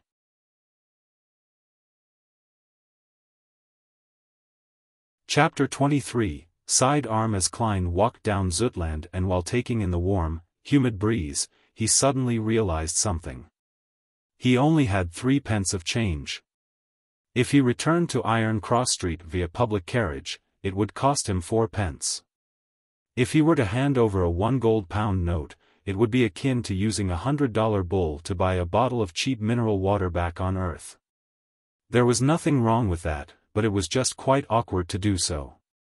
Should I use 3 pence to travel 3 kilometers and walk the rest of the journey? Klein reached into his pocket with one hand as he slowed down his pace, considering other solutions. That won't do. Soon, he rejected the idea. It would take him a while to walk the remaining journey. Considering how he was carrying 12 pounds, a massive fortune, it was not safe. Furthermore, he had deliberately not brought the revolver with him, afraid that the Nighthawks would confiscate it. If he were to encounter the danger that instigated Welch's death, there was no way he could fight back. Get some change from a nearby bank? No way. There's a 0.5% processing fee. That's way too extravagant. Klein shook his head silently. Just the thought of the fees involved pained his heart.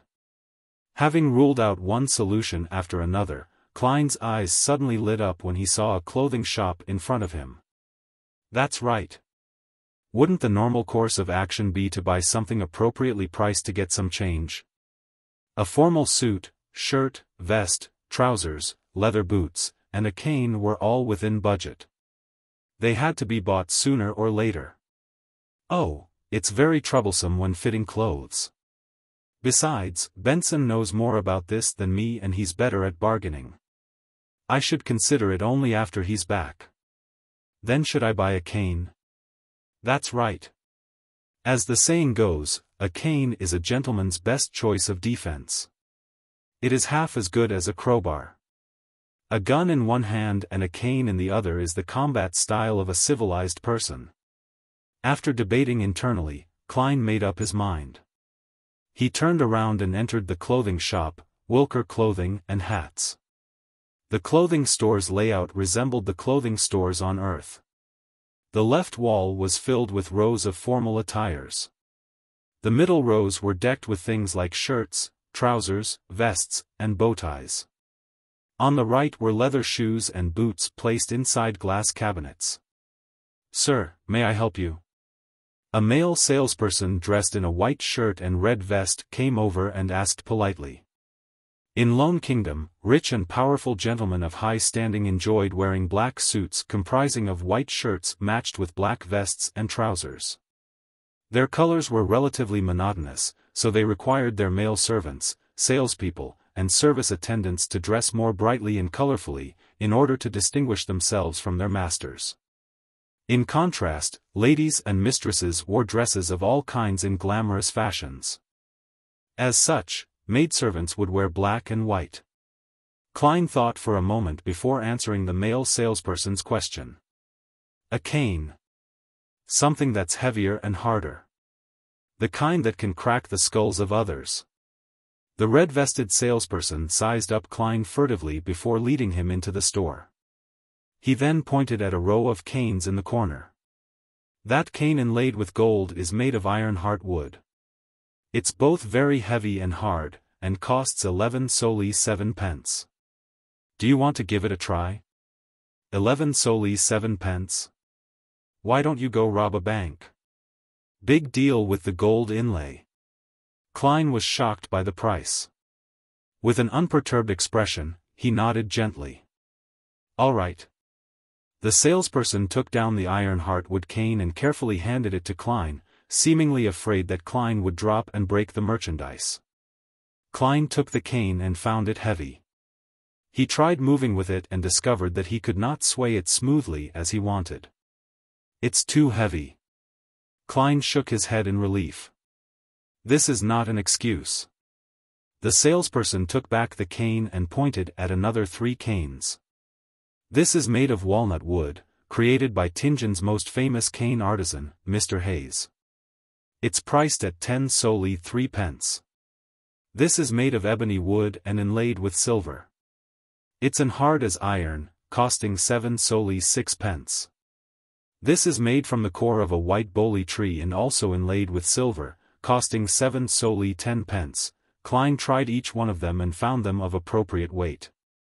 He then tapped them with his fingers to gain an understand of their hardness. Finally, he chose the cheapest one. I'll take the one made from ebony wood.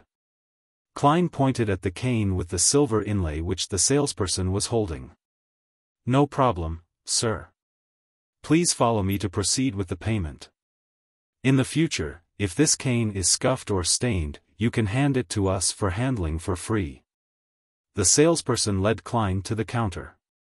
Klein took the opportunity to release the 4 gold-pound notes from his tight grip and removed 2 of the smaller denominations.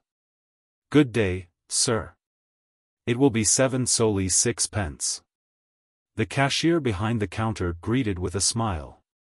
Klein was planning on maintaining his gentlemanly image, but when he extended his hand with the 1 gold-pound note, he could not help but ask, "Can I get a discount?"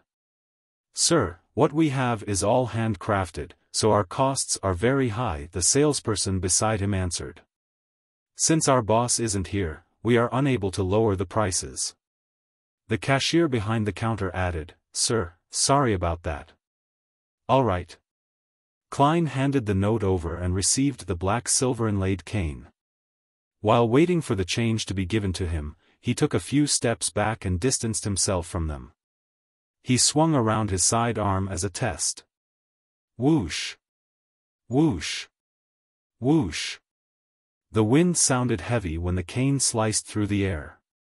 Klein nodded in satisfaction.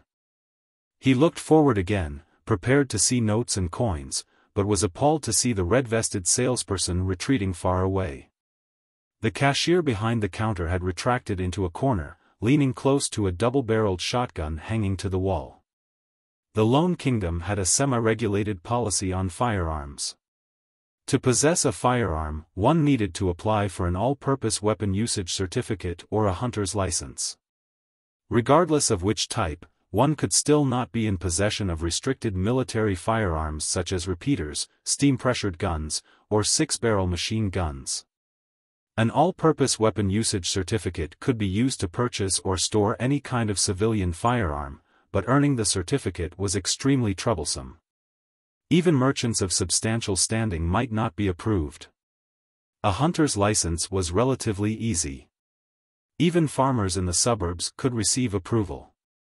However, the license was limited to hunting guns with restricted numbers. People with sizable assets would tend to apply for one to use it for self-defense in emergency situations, such as now. Klein looked at the 2 wary salespeople as the corners of his mouth twitched. He chuckled dryly. Not bad. This cane is perfect for swinging. I'm very pleased. Realizing that he had no intention to assault them, the cashier behind the counter relaxed. He handed over the notes and coins he had taken out over with both hands. Klein took a look at what he received and saw 2 5 solely notes, 2 1 solely notes, a 5-pence coin, and a 1-penny coin. He could not help but nod inwardly. After a 2-second pause, he ignored the way the salespeople looked at him and unfurled the 4 notes towards the light to ensure that the anti-counterfeit watermarks were present. Klein put away the notes and coins when he was done. With the cane in hand, he tipped his hat and walked out of Wilker Clothing and Hats. He extravagantly spent 6 pence by taking a short-distance trackless carriage before transferring once before reaching home safe and sound. After closing the door, he counted the 11 pounds and 12 solely notes thrice before placing them into the desk drawer. He then found the bronze revolver with the wooden grip. Clink! Clang! 5 brass bullets fell onto the table when Klein inserted the silver demon hunting bullets which had complicated patterns and the dark sacred emblem into the revolver's cylinder. Like before, he only inserted 5 rounds and left an empty spot to prevent any misfires. The remaining rounds were placed together with the 5 ordinary bullets in a small iron case. Pa! He snapped the cylinder in place, giving him a sense of security. He excitedly lodged the revolver into the holster at his armpit and buckled it securely. Then, he repeatedly practiced unbuckling and drawing the gun. He rested whenever his arms ached, and this continued until sunset when he heard the sounds of tenants walking along the corridor outside. Phew! Klein let out a foul breath before putting his revolver back into his armpit holster. Only then did he take off his formal suit and vest. He wore back his usual brownish-yellow coat and swung his arms to relax them. Tap! Tap! Tap! He heard the sound of nearing footsteps before the twisting sound of an inserted key. Melissa with her soft, black hair entered. Her nose twitched a little as she swept her gaze towards the unlit stove. The luster in her eyes dimmed slightly. Klein, I'll heat up the leftovers from last night. Benson will likely be home tomorrow. Melissa turned to look at her brother. Klein had his hands in his pocket as he leaned against the edge of the desk. He smiled and said, "No, let's eat out." Eat out? Melissa questioned in surprise. How does Silver Crown Restaurant at Daffodil Street sound? I heard they serve delicious food, suggested Klein. But, Melissa was still confused. Klein grinned and said, to celebrate my new job. You found a job? Melissa's voice rose unknowingly, but, isn't the Tianjin University interview tomorrow? Another job. Klein gave a faint smile before fishing the stacked notes from the drawer. They even gave me an advance of 4 weeks' pay. Melissa looked at the gold pounds and solely as she widened her eyes. Goddess. What job did you get? This. Klein's expression froze as he deliberated on his words. A security company whose mission is to seek, collect, and protect ancient relics. They were in need of a professional consultant. It's a 5-year contract, earning me £3 a week. Were you vexing over this last night? Asked Melissa after a moment of silence. Klein nodded. Yes, although being an academic at Tianjin University is respectable, I prefer this job. Well, it isn't bad either. Melissa gave an encouraging smile. She asked half suspiciously and half curiously, why would they give you an advance payment of 4 full weeks? It's because we need to move. We need a place with more rooms and a bathroom that belongs to us, said Klein while grinning and shrugging. He felt that his smile was impeccable, just short of the word, surprised. Melissa was stunned momentarily before she suddenly spoke out in a fluster, Klein, we are living quite well now. My occasional grumblings of not having a personal bathroom is just a habit. Do you remember Jenny? She lived next door to us, but ever since her father was injured and lost his job, they had no choice but to move to Lower Street. The family of 5 ended up staying in one room, with 3 of them sleeping in a bunk bed and 2 of them sleeping on the ground. They even wished to rent the remaining empty spot to someone. Compared to them, we are really very lucky. Don't waste your salary on this matter. Besides, I love Mrs. Smyron's bakery. Sis, why is your reaction completely different from how it played out in my head? Klein's expression went blank when he heard his sister.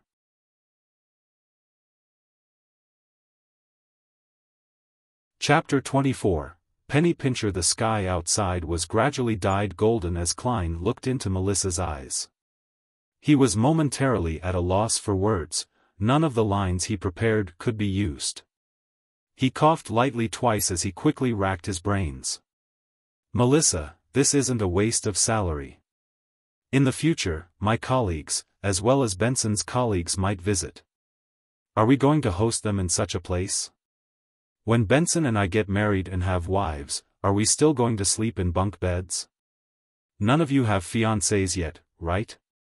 We can wait a little while and save up more money in the meantime, answered Melissa in a logically concise manner. No, Melissa. This is a societal rule.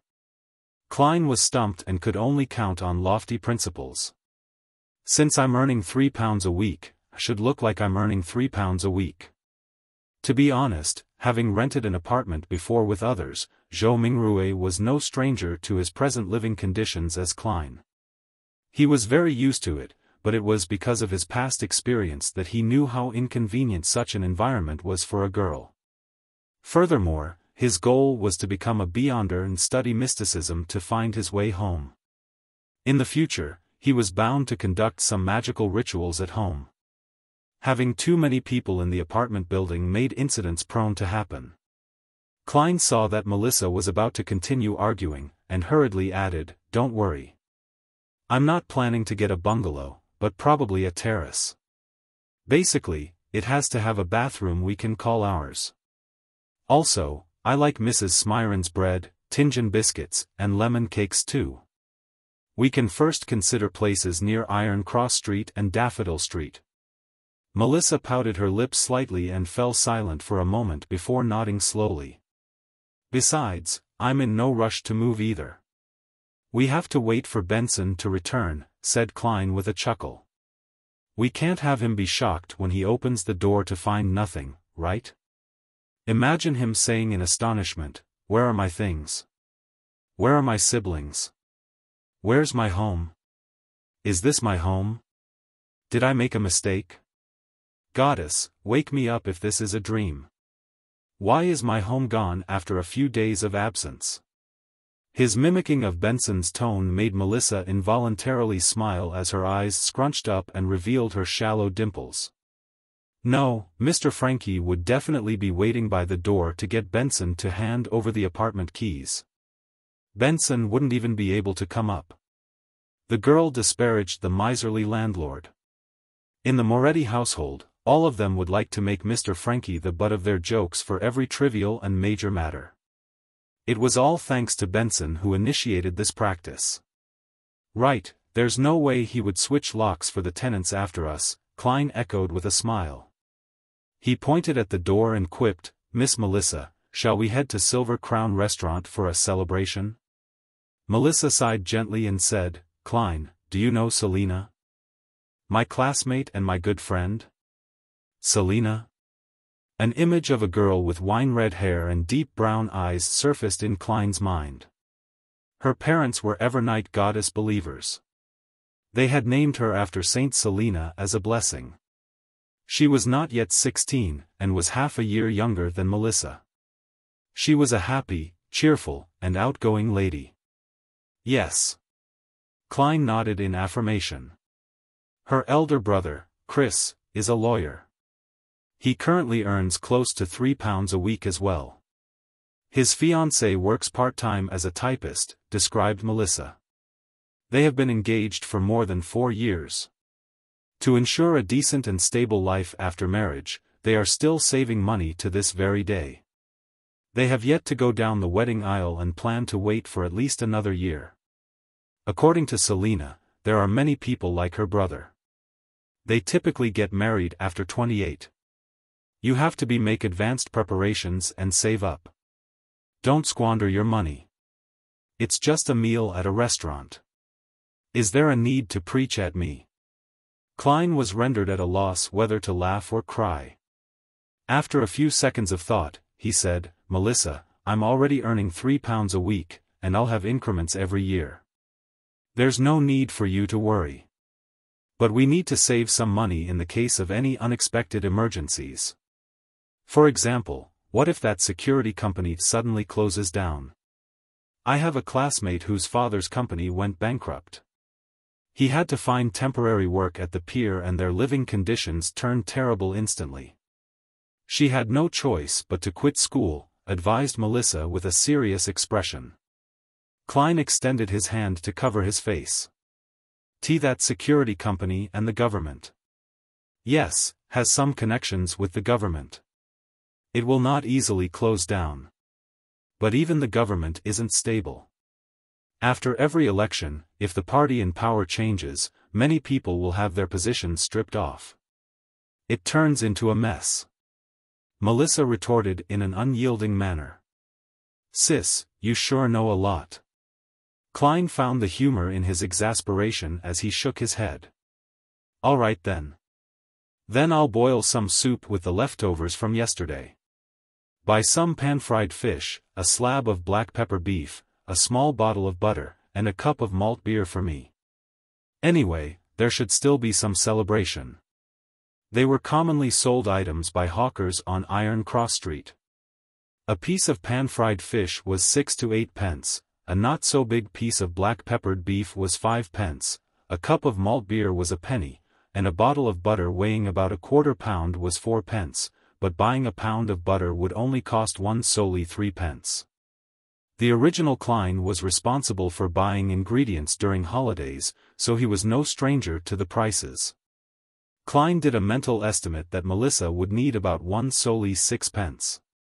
Therefore, he took out 2 one solely notes. All right. Melissa did not object to Klein's proposal. She put down her backpack of stationery and took the notes. When he saw his sister taking out a tiny bottle for the butter and pots for the other food before briskly walking to the door, Klein thought for a moment and shouted out to her. Melissa, use the remaining money to buy some fruits. There were many hawkers on Iron Cross Street who would buy low-quality or expiring fruits from other places. The residents were not outraged about this because the prices were extremely cheap. They could taste the magnificent flavors after removing the rotten parts, so it was a cheap enjoyment. With that said, Klein took a few brisk steps forward and took out the remaining copper pennies from his pocket and stuffed it into his sister's palm. Melissa's brown eyes looked at her brother in puzzlement. Klein took 2 steps back and smiled. Remember to go to Mrs. Smyron's. Reward yourself with a tiny lemon cake. Melissa's mouth widened as she blinked. Finally, she said a single word, okay.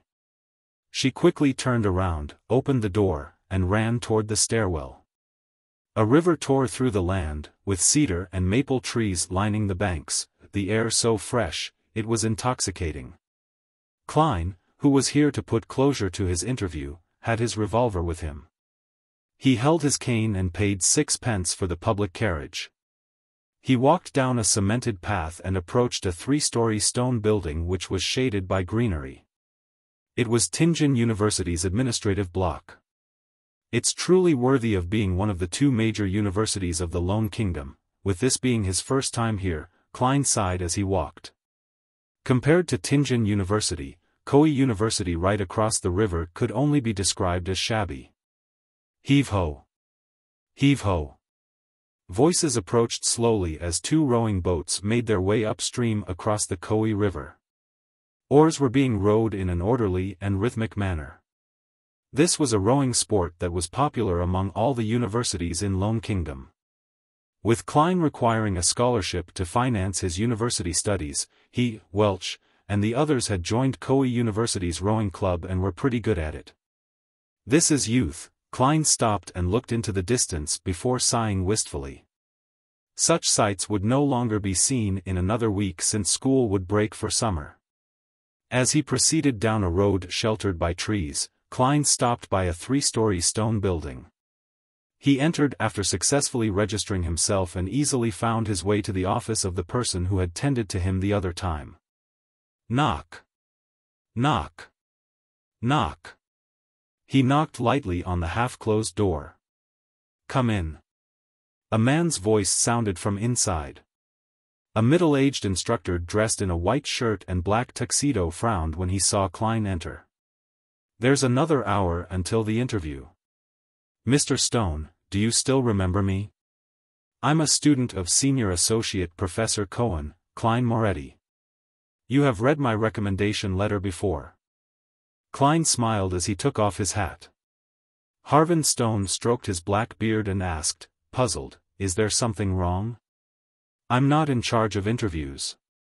Here's the situation. I've already found a job, so I won't be participating in the interview today. Klein gave his reason for coming. I see. When Harvin Stone learned of the reason, he stood up and reached out his right hand. Congratulations. You are really a polite lad. I will inform the professor and senior associate professors. Klein shook Harvin's hand and planned on making a little small talk before bidding him farewell when he heard a familiar voice behind him. Moretti, you found another job? Klein turned around and saw an elder with a head of silver hair that left a deep impression on his silhouette. His deep, blue eyes sunk deep into his face and he had few wrinkles. The man looked sharp in his black tuxedo. Good afternoon, mentor. Mr. Azik, he hurriedly greeted. Why are the two of you here? The elder was none other than Senior Associate Professor of Koei University's History Department, who was also his mentor, Mr. Quentin Cohen. Beside Cohen was a middle-aged man with bronze-colored skin of average build. He did not have any facial hair and held a newspaper in his hand. His hair was black and his pupils brown. His facial features were soft as his eyes revealed an indescribable sense of weariness like it had seen the vicissitudes of life. Beneath his right ear was a black mole which could only be seen if looked at carefully. Koei University recognized him since he was Koei University's History Department lecturer, Mr. Azik, who often helped the original Klein. He enjoyed debating with his mentor, Senior Associate Professor Cohen. They often had a clash of opinion, but even so, they were best friends, otherwise, they would not have enjoyed meeting up for a chat. Cohen nodded and said with a relaxed tone, Azik and I are here to participate in an academic conference. What kind of job did you get? It's a security company which seeks, collects, and protects ancient relics. They were in need of a professional consultant and are paying me £3 a week. Klein repeated what he said to his sister yesterday. Following that, he explained, as you know, I prefer exploring history, instead of summarizing it. Cohen nodded slightly and said, everyone has their own choices. I'm very happy that you bothered to come to Tianjin University to inform them instead of just not showing up. At that moment, Azik interjected, Klein, do you know what happened to Welch and Naya? I read on the newspapers that they were killed by burglars. The incident has become a case of armed burglary? And why it is already on the newspapers? Klein was taken aback as he weighed over his words. I'm not very clear of the specifics as well. Welch had obtained a diary of the Solomon Empire's Antigonus family from the Fourth Epoch. My help on interpreting it was sought. I helped them for the first few days, but I later got busy with job hunting. The police even came to me 2 days ago. He deliberately divulged the matter regarding the Solomon Empire and the Antigonus family in hopes of getting any information from the two history teachers. The Fourth Epoch, Cohen muttered with a frown. The bronze-skinned and weary eyes of Azik went blank first before he inhaled. He rubbed his temple with his newspaper-wielding left hand and said, Antigonus, rings a bell. But why can't I remember?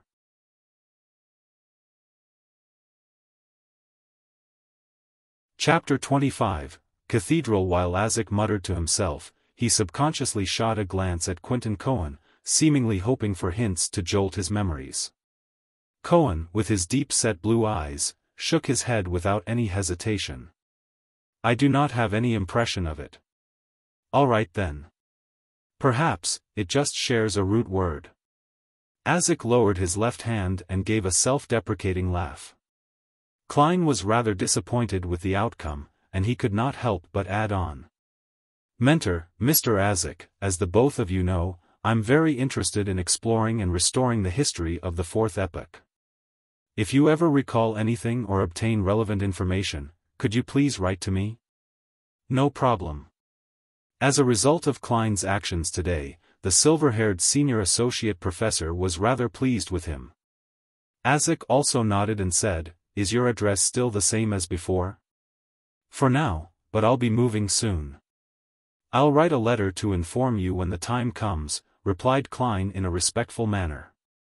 Cohen shook his black cane and said, It's indeed about time you moved to a place with a better environment. At that moment, Klein caught a glance at the newspaper in Isaac's hand. He deliberated on his words before saying, "Mentor, Mr. Isaac, what did the newspapers say regarding Welch and Naya?" "I only learned a little from the police who were in charge of the investigations." Isaac was just about to answer when Cohen suddenly pulled out the pocket watch that was linked to his black tuxedo by a golden chain. Click. He opened the pocket watch and tapped his cane. "The meeting is about to begin. Isaac, we can't be delayed any further. Give the newspaper to Moretti." "All right." Isaac handed over the newspaper he had read to Klein. "We will be going upstairs. Remember to write a letter. Our address has yet to change, it's still the Koei University History Department office." "Huh." He laughed as he turned around and left the room with Cohen. Klein took off his hat and bowed. After watching the two gentlemen leave, he bade farewell to owner of the office, Harvin Stone. He proceeded across the corridor and slowly exited the gray three-story building. With his back against the sun, he lifted up his cane and unfolded the newspaper and saw the title, Tianjin Morning Post. Tianjin sure has all sorts of newspapers and magazines. There is the Morning Post, Evening Post, the Honest Paper, Backlund Daily Tribune, Tussock Times, family magazines and book reviews. Klein casually recalled the several names that surfaced in his mind. Of course, a number of them were not local. They were distributed via steam locomotives. Now that the papermaking and printing industries were getting more advanced, the cost of a newspaper has already decreased to the price of a penny. The audience it reached also grew wider and wider. Klein did not scrutinize the details of the newspaper, quickly flipping to the news section with the report, "Armed Burglary Murder." According to the police department, the scene at Mr. Welch's home was a horrible sight. There was missing gold, jewelry, and money, as well as anything valuable that could be easily taken away. Not even a penny was left behind. There is reason to believe that this was done by a merciless group of criminals that would not hesitate to kill the innocent, such as Mr. Welch and Madame Naya, if sight of their faces are caught. This is outright contempt for our kingdom's laws. This is a challenge to public security. No one wishes to have such an encounter. Of course, one piece of good news is that the police have located the murderer and captured the main culprit. We will do our best to provide news on any follow-ups. Reporter, John Browning. The matter has been handled and covered up. As Klein walked through the boulevard, he nodded in a hardly noticeable manner. He flipped through the newspaper as he strolled down the path, reading the other news articles and serials in the process. Suddenly, he felt the hairs on the back of his neck stand, as though needles were stabbing at him. Someone is watching me? Observing me? Monitoring me? Various thoughts welled up in him as Klein had a faint realization. Back on Earth, he had once felt an invisible gaze before ultimately discovering the source of the gaze. However, it had never felt as crystal clear as what he was experiencing now. This was the same in the original Klein's memory fragments. Was it the transmigration or the mysterious luck enhancement ritual which enhanced my sixth sense? Klein fought back the urge to seek out the observer. Using his knowledge from reading novels and watching movies, he slowed his pace and put away the newspaper before looking toward Koei River. Following that, he acted as if he was admiring the scenery, slowly turning his head in different directions. He acted natural as he turned around, taking in everything with his eyes. Other than the trees, grassy plains, and students passing by in the distance, there was no other person there. But Klein was certain that someone was watching him. Klein's heart raced as his blood surged through his body with the intense thumping. He unfolded the papers and covered half his face, afraid that anyone would discover anything wrong with his expression. Meanwhile, he clenched his cane and readied himself to draw his gun. 1 step. 2 steps. 3 steps. Klein proceeded forward slowly. The feeling of being spied upon remained, but there was no sudden outburst of danger. He walked through the boulevard in a somewhat stiff manner and arrived at the waiting point for public carriages when a carriage pulled up coincidentally. Iron. Zut.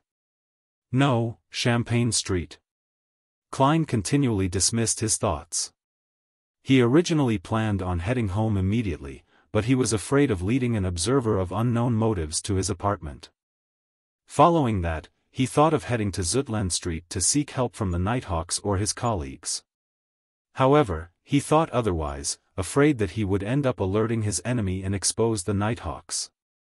Therefore, he casually chose somewhere else. 6 pence, the ticketing officer replied routinely. Klein did not bring any gold pounds with him today. He had hidden the money in the usual spot and had only taken 2 solely notes with him. And before he came, he had spent the same amount of money, leaving him with 1 solely 6 pence. Therefore, he took out all his coins and handed to the ticketing officer. He found a seat after boarding the carriage, and finally with the closing of the carriage doors, Klein felt that unease of being watched vanish. He exhaled slowly as he felt his limbs tingle slightly.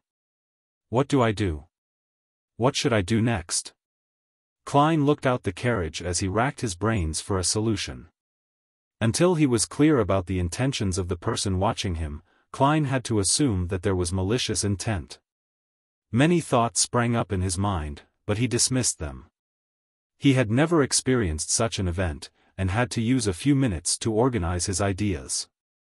He had to notify the Nighthawks, only they could truly get rid of this threat. But I can't head there directly or I might expose them.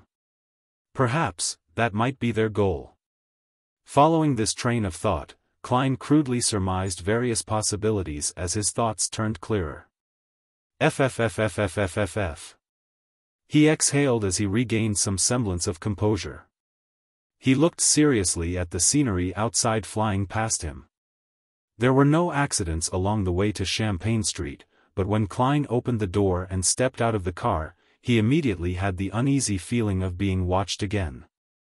He acted as though he had not sensed anything. He took the newspaper and his cane, slowly making his way in the direction of Zutland Street. But he did not enter that street. Instead, he took another route to the red moonlight street behind. There was a beautiful white plaza there, as well as a large cathedral with a pointy roof. St. Selena Cathedral. The Tianjin headquarters of the Church of the Evernight Goddess. As a believer, there was nothing odd about him participating in Mass or pray on his day off. The cathedral exhibited a design similar to Earth's Gothic style. It also had a tall, black, and imposing clock tower, situated between blue and red checkered windows. Klein stepped into the cathedral and followed an aisle into the prayer hall. Along the way, the stained windows were comprised of red and blue glass patterns that allowed colored light to shine into the hall. The blue was closer to black, the red the same color as the crimson moon. It made the surroundings seem unusually dark and mysterious. The feeling of being watched vanished. Klein acted unfazed as he walked toward the open prayer hall. There were no high windows here. The deep darkness was emphasized, but behind the arc-shaped holy altar, on the wall directly opposite the door, were about 20 circular fist-sized holes that allowed the radiant sunlight to enter the hall. It was akin to pedestrians seeing the starry sky when suddenly looking up into the dark night to see the shimmering stars in all their nobility, purity, and holiness. Even though Klein had always believed that gods could be analyzed and understood, he could not help but lower his head here.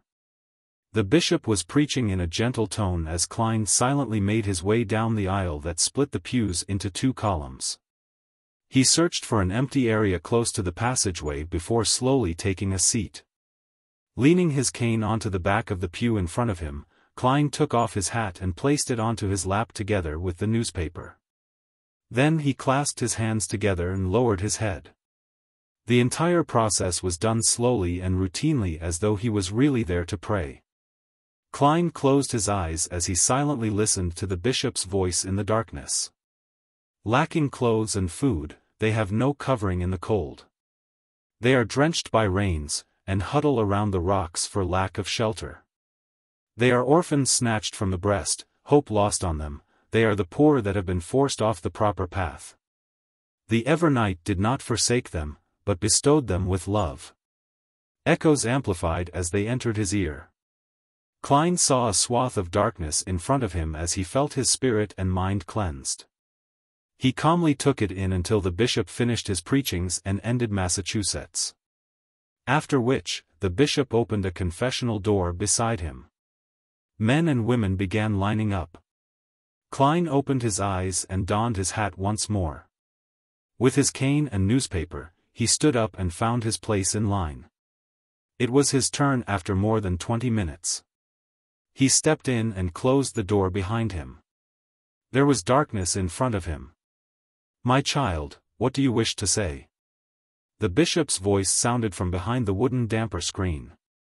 Klein took out the 7th Unit, Special Operations Department badge from his pocket and handed it over to the bishop through an opening. "Someone is tailing me. I wish to find Dunn Smith." As though he had been infected by the silent darkness, his tone turned softer as well. The bishop took the badge and after a few seconds of silence, he said, "Turn right from the confession booth and walk to the end. There will be a secret door to the side. Someone will lead the way after you enter." As he spoke, he pulled a rope inside the room, causing a particular priest to hear a chime. Klein retrieved his badge and took off his hat and pressed it to his chest. He gave a slight bow before turning around and exiting. After confirming that the feeling of being watched was gone, he wore his half-top hat. Without any excessive emotions, he held his cane and turned right, until he arrived by an arched altar. He found the secret door in the wall facing his side. He silently opened it before sneaking in quickly. The secret door closed silently as a middle-aged, black-robed priest appeared under the illumination of gas lamps. "What is it?" the priest asked tersely. Klein showed his badge and repeated what he said to the bishop. The middle-aged priest did not ask further questions. He turned around and proceeded forward in silence. Klein nodded and took off his hat. With his black cane, he followed silently in tow. Roseanne had once mentioned that heading left from the crossroads towards Cheney's Gate would reach St. Selina Cathedral.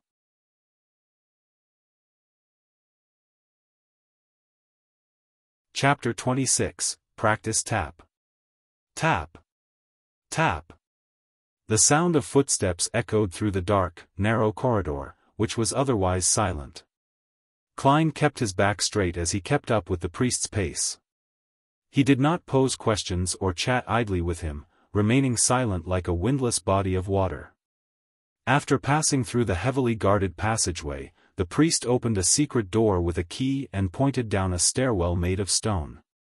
"Turn left at the intersection to reach Cheney's Gate. May Goddess bless you." Klein gestured the sign of the crimson moon on his chest. Commoners practiced etiquette, while the religious partook in ritual blessings. "Praise the Lady." The priest returned with the same gesture. Klein did not speak further as he walked down the dark stone stairwell with the aid of the refined inlaid gas lamps on both sides of the wall. Midway, he subconsciously turned back and saw the priest standing at the entrance. He was in the shadows and appeared like an immobile wax statue.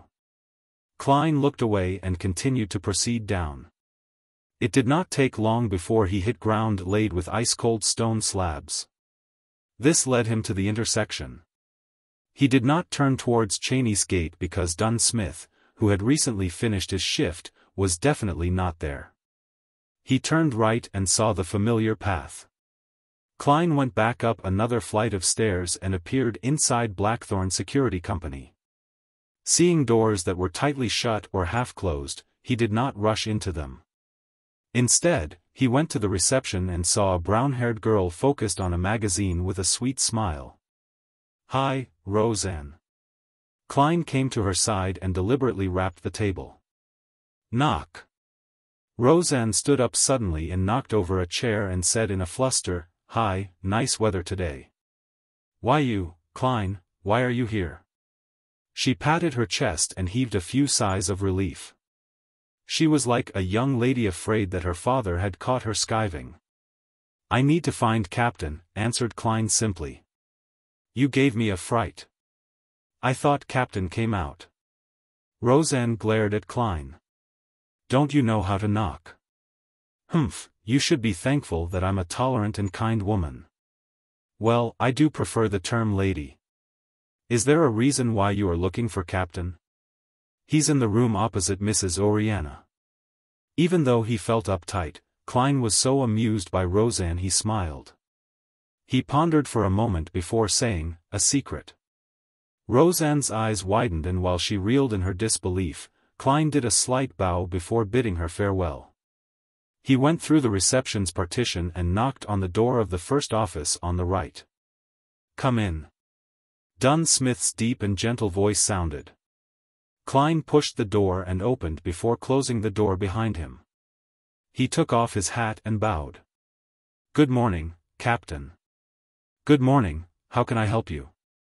Dunn's black windbreaker and hat were hanging on a clothes stand to his side. He was dressed in a white shirt and black vest. Even though his hairline was rather high, his gray eyes were deep, and he appeared much fresher. "Someone is following me," Klein honestly answered without any embellishments. Dunn leaned back and clasped his hands together. His deep gray eyes silently looked at Klein's eyes. He did not follow up on the topic of being followed and instead asked, "You came from the cathedral?" "Yes," Klein answered. Dunn nodded gently. He did not comment on its merits or demerits as he switched the subject back. "It might be that Welch's father doesn't believe the cause of death that we reported and had hired a private investigator from Wind City to investigate the matter." Mid-Seashire's Constant City was also known as Wind City. It was a region with extremely advanced coal and steel industries. It was one of the top 3 cities of Lone Kingdom. Before waiting for Klein to give his opinion, Dunn continued, "It might also be a result of that notebook. We happen to be investigating where Welch received the Antigonus family's notebook. Of course, we can't eliminate other people or organizations that might be seeking out this notebook." "What should I do?" Klein asked in a serious voice. Without a question, he hoped that it was the first reason. Dunn did not immediately answer him. He raised his coffee mug and took a mouthful, his eyes not showing the sliver of a ripple. "Return the way you came, then do anything you wish." "Anything?" Klein returned with a question. "Anything." Dunn nodded with certainty. "Of course, do not scare them off or violate the law." "All right." Klein took a deep breath and bade him farewell.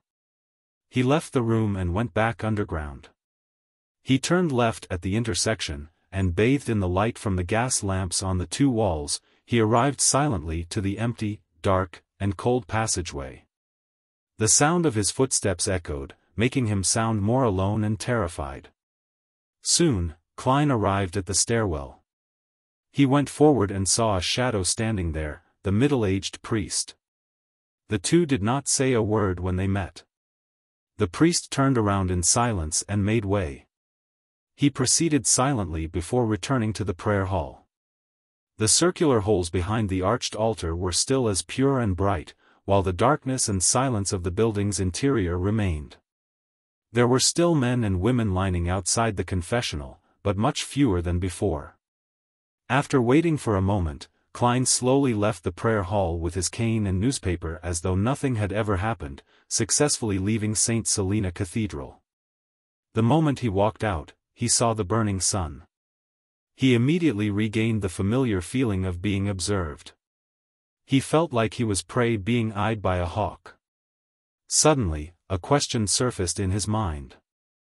Why didn't the observer follow me into the cathedral? Although I could have still used the dark environment and the priest to conceal my temporary disappearance, would it be hard for him to continue monitoring me by pretending to pray? If he had not done something wrong, there would be no problem walking in with an open and above-board manner, right? Unless the person has some dark history, making him afraid of the church or fear the bishop, knowing that he might have the powers of a beyonder. In that case, the likelihood of it being a private investigator is very slim. Klein exhaled and no longer acted as nervous as he was previously. He took a casual stroll before going around and to the back of Zutland Street.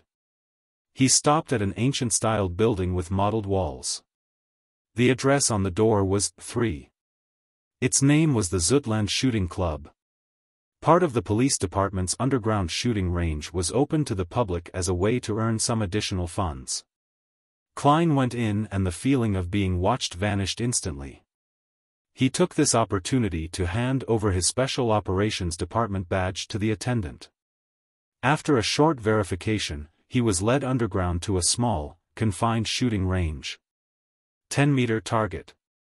Klein informed the attendant simply. Next, he retrieved the revolver from his armpit holster and the box of brass bullets from his pocket. The feeling of being suddenly targeted made his desire to protect himself win over his procrastination. Therefore, he could not wait to come over to practice his shooting. Pa!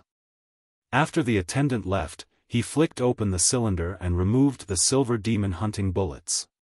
Following that, he filled the cylinder with normal brass bullets. This time, neither did he leave an empty spot to prevent misfiring, nor did he take off his formal attire and have top hat. He planned on practicing in his usual getup. After all, it was impossible for him to shout, "Wait a minute, let me change into something more comfortable," after encountering an enemy or danger. Click. Klein closed the cylinder and rolled it with his thumb. Suddenly, he held the gun in both hands, raised it up straight, and aimed at the target more than 10 meters away. However, he was in no hurry to shoot. Instead, he recalled his experience at military training, how to form a line with the iron sights, and knowledge about a gun's recoil. Rustle. Rustle. While his clothes rustled, Klein repeated his aiming and his holding stance. He was as serious as a student taking a high school exam. After repeating it several times, he retreated to the wall and sat down on a long, soft bench. He placed the revolver to the side, began massaging his arms, and rested for quite a while. He spent a few minutes recalling his practice before he picked up the revolver with the wooden handle and bronze cylinder. He got into standard firing position and pulled the trigger. Bang! His arm trembled as his body moved back from the recoil. The bullet missed the target. Bang! Bang! Bang! Drawing from the experience he gained, he shot again and again until all 6 rounds were finished. "I'm starting to hit the target." Klein stepped back and sat down again as he exhaled. Click. He swung the cylinder out and allowed the 6 shells to fall to the ground. Then, without a change in expression, he inserted the remaining brass rounds in. After relaxing his arm, Klein stood up again and returned to his shooting position. Bang! Bang! Bang! Ringing shots echoed as the target shook. Klein practiced and rested repeatedly. He expended all 30 normal rounds and the remaining 5 from before. He gradually hit the target and started aiming for the bull's eye. He swung his sore shoulders and threw out the final 5 shells. He lowered his head and inserted the demon hunting bullets with the complicated patterns back into gun, leaving an empty spot to prevent misfiring. After putting the revolver back into his armpit holster, Klein patted the dust from his body and walked out the shooting range to return to the streets. The feeling of being observed arose once again. Klein felt calmer than he previously felt as he slowly walked to Champagne Street. He spent 4 pence on a tracked carriage to return to Iron Cross Street before returning to his own apartment. The feeling of being spied upon vanished without a trace. Klein took out his keys and opened the door to see a short-haired man nearing his 30s and wearing a linen shirt seated at a desk. His heart tensed up before relaxing immediately. Klein greeted with a smile, "Good morning, no, good afternoon, Benson." This man was none other than Klein's and Melissa's elder brother, Benson Moretti. He was only 25 this year, but his receding hairline and decrepit appearance made him look nearly 30. He had black hair and brown eyes, resembling Klein somewhat, but he lacked the faint scholarly air which Klein had. "Good afternoon, Klein. How was the interview?" Benson stood up as he grinned. His black coat and half-top hat were hanging on a protrusion of their bunk bed. "Horrible," Klein replied in a deadpan manner. When he saw Benson stunned, Klein chuckled and added, "In fact, I didn't even participate in the interview. I found a job ahead of the interview and it pays £3 a week." He repeated what he told Melissa again. Benson's expression calmed down as he shook his head with a laugh. "It feels like I'm seeing a child grow up. Well, this job is pretty good." He sighed and said, "It's great that the first thing I heard is such good news after being away for work. Let's celebrate tonight and buy some beef." Klein smiled. "Sure, but I believe Melissa will feel the pinch. Let's buy some ingredients later in the afternoon. Let's bring at least 3 soli. Well, to be honest, a pound exchanges for 20 soli, and 1 soli exchanges for 12 pence. There are even denominations like the halfpence and quarter-pence. Such a coin system just goes against logic. It's so troublesome. I think it must be one of the most foolish coin system in the world." When he said that, he saw Benson's expression turn stern. Feeling a little unease, he wondered if he had said anything wrong. Could it be that in the lost memory fragments of the original Klein, Benson was an outright, extreme nationalist who showed no tolerance for any negativity? Benson took a few steps and refuted him with a stern expression. "No, it is not one of, but the most foolish coin system. Not one of." Klein was taken aback, but he quickly snapped to his senses. He looked at his brother in the eye and laughed. Indeed, Benson was great at mocking humor. Benson lifted the corners of his lips and said in all seriousness, "You should understand that to institute a reasonable and simple coin system, one needs to know how to count and grasp the decimal system. Unfortunately, there are too few talents among those important figures."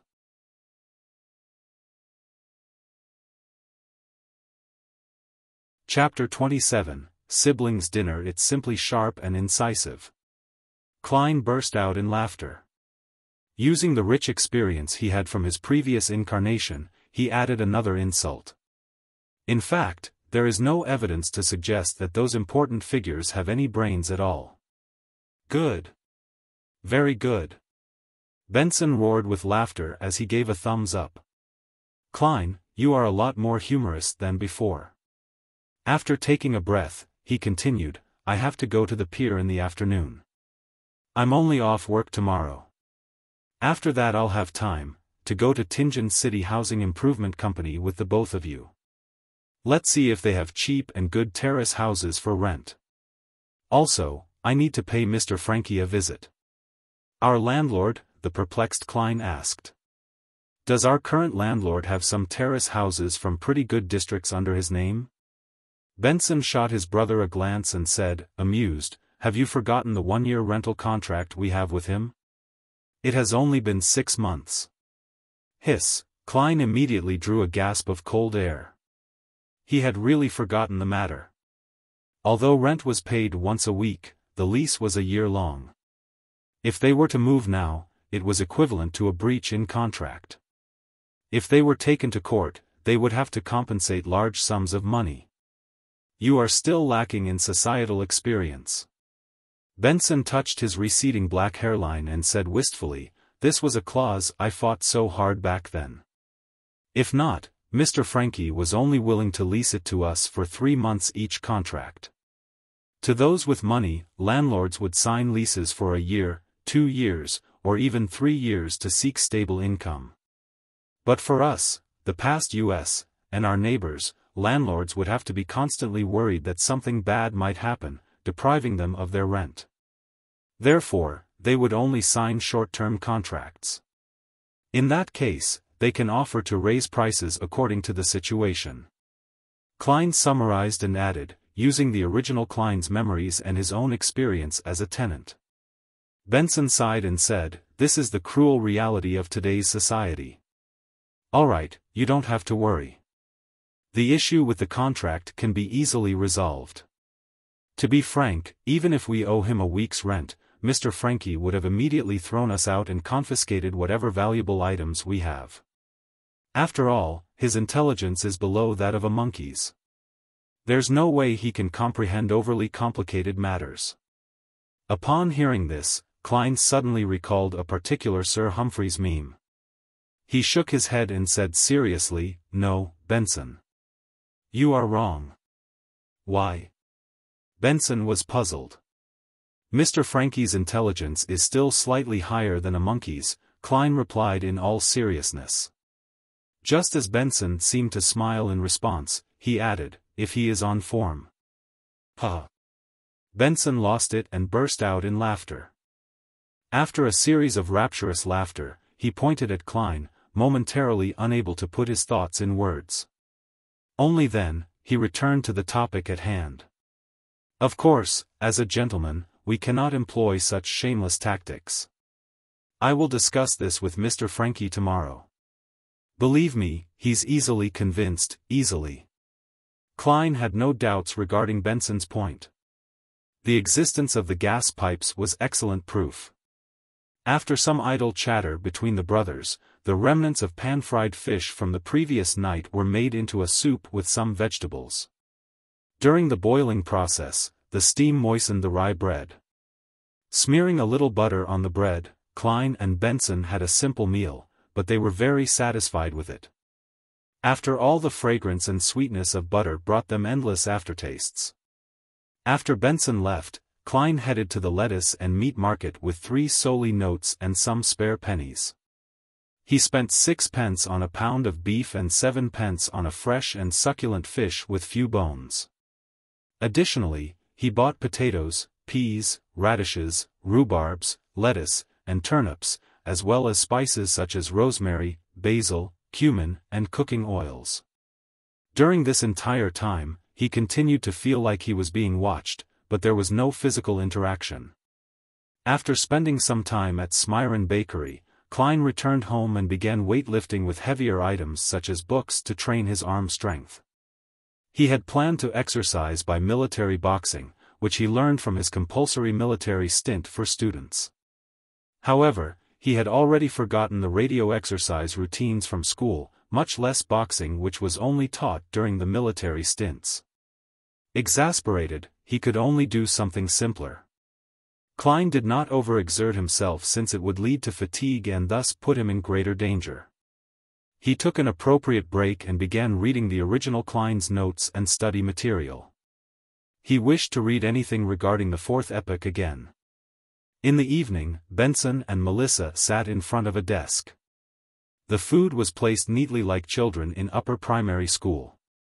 The fragrances of the dishes were composed of a rich melody of scents, the soul-captivating fragrance of the stewed beef, the obviously tender potatoes, the sweetness of the thick pea soup, the mellow flavors of the stewed rhubarb, and the sweetness of the buttered rye bread. Benson gulped a mouthful of saliva as he turned around to see Klein placing a crispy fish onto a plate. He felt the fragrance of the oil permeate through his nostrils into his throat and then into his stomach. Groan. His stomach made a distinct protest. Klein rolled up his sleeves and held up a plate of fried fish before placing it in the middle of the tidied desk.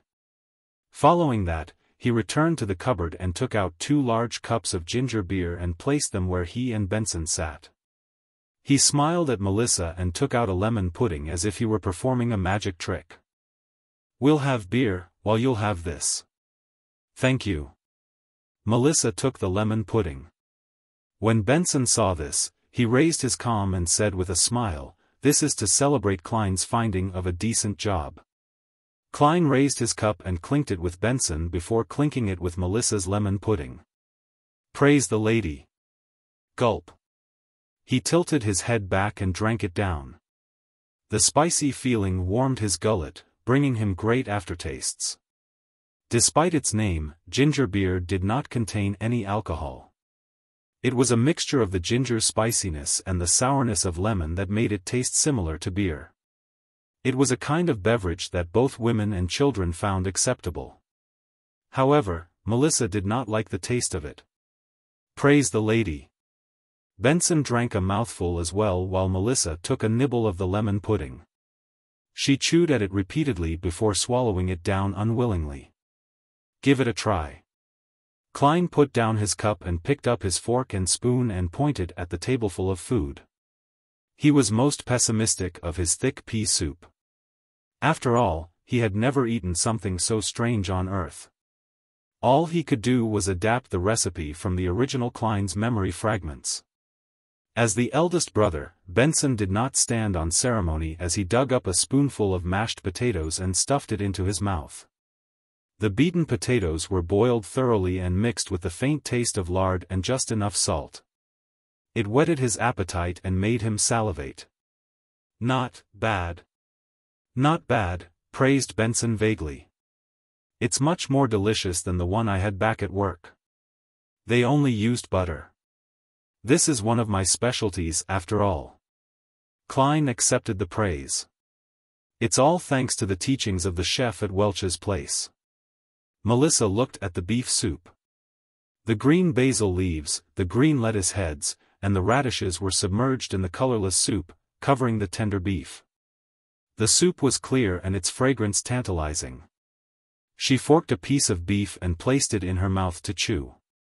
The beef retained a little chewiness despite being stewed tender. The mixture of salt, the sweetness from the radishes, and the spiciness from the basil leaves complemented the deliciousness of the beef.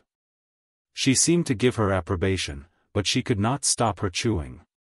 Klein tasted it and felt that although it was delicious, it was not without regret. This was still far from his usual standard. After all, he was lacking in certain condiments and could only use replacements. It was no wonder it tasted different.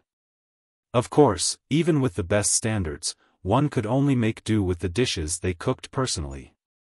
Suddenly, his heart pained for Benson and Melissa who were stunted in their worldview. After swallowing a piece of beef, Klein picked up a piece of fried tussock fish which was sprinkled with cumin and rosemary. It was crispy on the outside and tender on the inside. The char was a perfect golden brown and the saltiness and oil fragrance intertwined as one. Nodding slightly, Klein tried a piece of stewed rhubarb and found it palatable. It got rid of the cloyed taste of meat. Finally, he mustered his courage and scooped a bowl of thick pea soup. Too sweet and too sour. Klein could not help but frown. However, after seeing Benson and Melissa looking satisfied from tasting it, he began suspecting his tastes. He could not help but down a mouthful of ginger beer to cleanse his tongue. The siblings were stuffed by the end of the meal. They laid slumped in the chairs for quite a while. Let us praise the lady once more. Benson raised his ginger beer, which had only one mouthful left, as he said in satisfaction. Praise the lady. Klein downed the last bit of his beverage.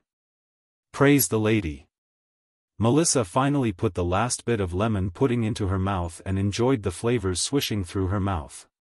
When Klein saw this, he took advantage of his tipsiness and smiled.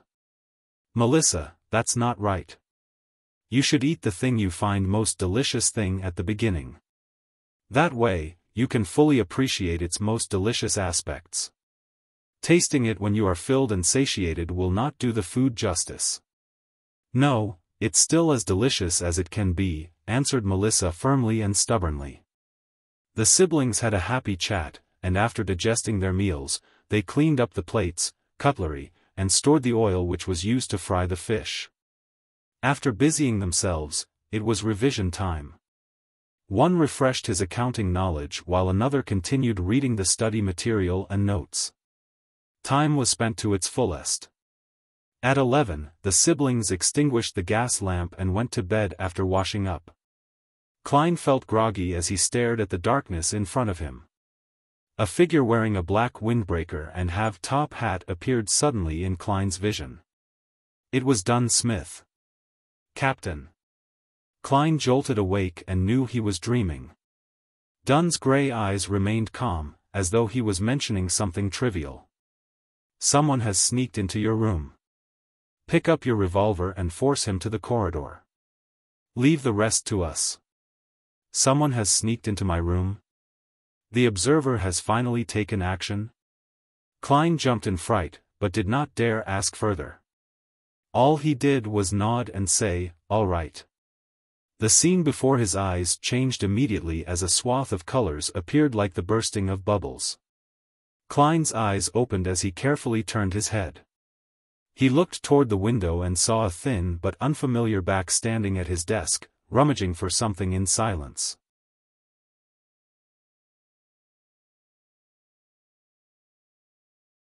Chapter 28, Secret Order Badump.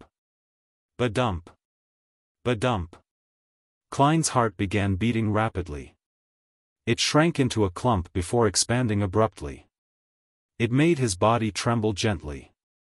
There was an instant when he nearly forgot what he had to do until the lurking figure suddenly paused. The figure pricked his ears slightly as though listening for any changes. Blood flowed back from his brain as Klein regained his basic cognitive abilities. He reached beneath the pillow for the wooden grip of the revolver. He felt the firm but smooth feeling as he rapidly calmed down. He silently and slowly pulled out the revolver and aimed it at the trespasser's head. To be honest, he had no confidence in striking the intruder. Although he was already able to stably hit the target during practice, a moving person and a fixed target were completely different.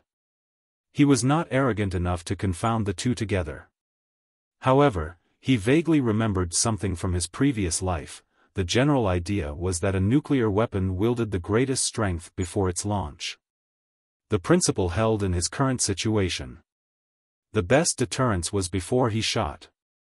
By not pulling the trigger or shooting blindly, the intruder was unable to determine whether or not he was a complete rookie who had an extremely high chance of missing him. His worries and fears would make him deliberate more, resulting in him restraining himself. In an instant, another thought arose in him. It immediately made Klein turn decisive. He was not the kind of person who turned calmer when faced with danger. Instead, he had already imagined the situation when he faced the observer, using intimidation instead of attacking. The Foodaholic Empire had an idiom, "Where there is precaution there will be no danger." When Klein pointed his gun at the intruder, the thin man froze suddenly, as though he had sensed something. Following that, he heard a voice that hid a chuckle. "Good evening, sir." The scrawny man clasped both his hands together, and his body seemed to tense. Klein sat on the lower bunk, aimed the person's head with the revolver, and tried to speak as leisurely and as naturally as he could. "Please raise both of your hands and turn around. Try to do it slow. To be frank, I am very timid and I get nervous easily. If you move too quickly, I can be frightened, and I can't guarantee that there won't be a situation where I misfire." "Yes, that's right." The scrawny man raised both of his hands and held them up near his head before turning his body bit by bit. The first thing that came into view was a black tight suit with neat buttons. Next, he caught a pair of brown eyebrows that were thick and sharp. The intruder's deep blue eyes didn't reflect fear, but rather gazed upon Klein with the intensity of a ferocious beast. It seemed that if Klein were careless for a second, the other person would leap forward and tear him to pieces. He clenched the handle tightly as he tried his best to appear calm and indifferent. It was only when the thin man faced him completely did Klein jerk his chin towards the door. He softly and gently said, "Sir, let's take this outside. Do not disturb the beautiful dreams of others. Oh, do keep your motions slow. Lighten your footsteps a little too. It's basic courtesy for a gentleman." The thin man's cold pupils rolled as he swept Klein a glance. He continued raising his hands as he walked slowly to the door. Under the revolver's aim, he twisted the handle and slowly opened the door. When the door was half opened, he suddenly lowered himself and rolled forward.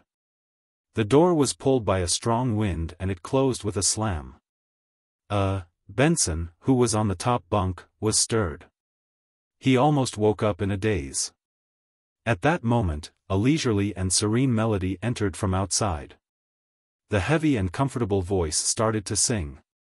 Oh, the threat of horror, the hope of crimson cries. One thing at least is certain, that this life flies. One thing is certain, and the rest is lies. The flower that once has bloomed forever dies. The poem seemed to possess the power to calm and relax others. Benson, who was on the top bunk, and Melissa, who was in another room, again fell asleep amid their grogginess. Klein's body and mind was also peaceful and quiet. He nearly yawned. The way the thin man had darted off was so agile that he could not react in time. Looking at the closed door, he smiled and muttered to himself. You might not believe it, but pulling the trigger would not release a round.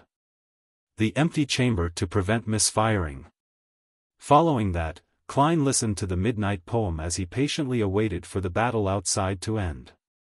Within a minute, the tranquil melody which resembled the reflection of moonlight on the surface of a lake stopped, and the dark night resumed its deep silence. Klein silently spun the cylinder and moved the empty chamber away as he awaited for the outcome. He uneasily waited for a full 10 minutes. Just as he wondered if he should investigate, he heard Dunn Smith's staid and warm voice from the door. It's settled. Phew. Klein exhaled. He held his revolver and took his key.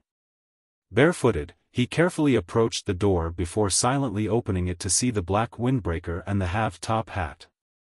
Dunn Smith was standing there with his deep and calm gray eyes.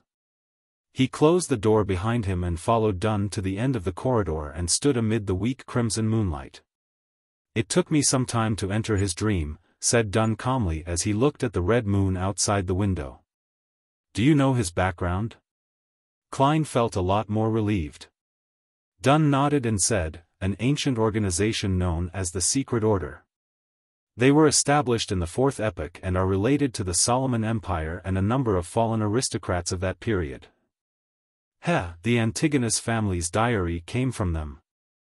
Due to a member's negligence, it entered the antique market and was obtained by Welch. They had no choice but to send people in search of it. Without waiting for Klein's question, he paused before continuing.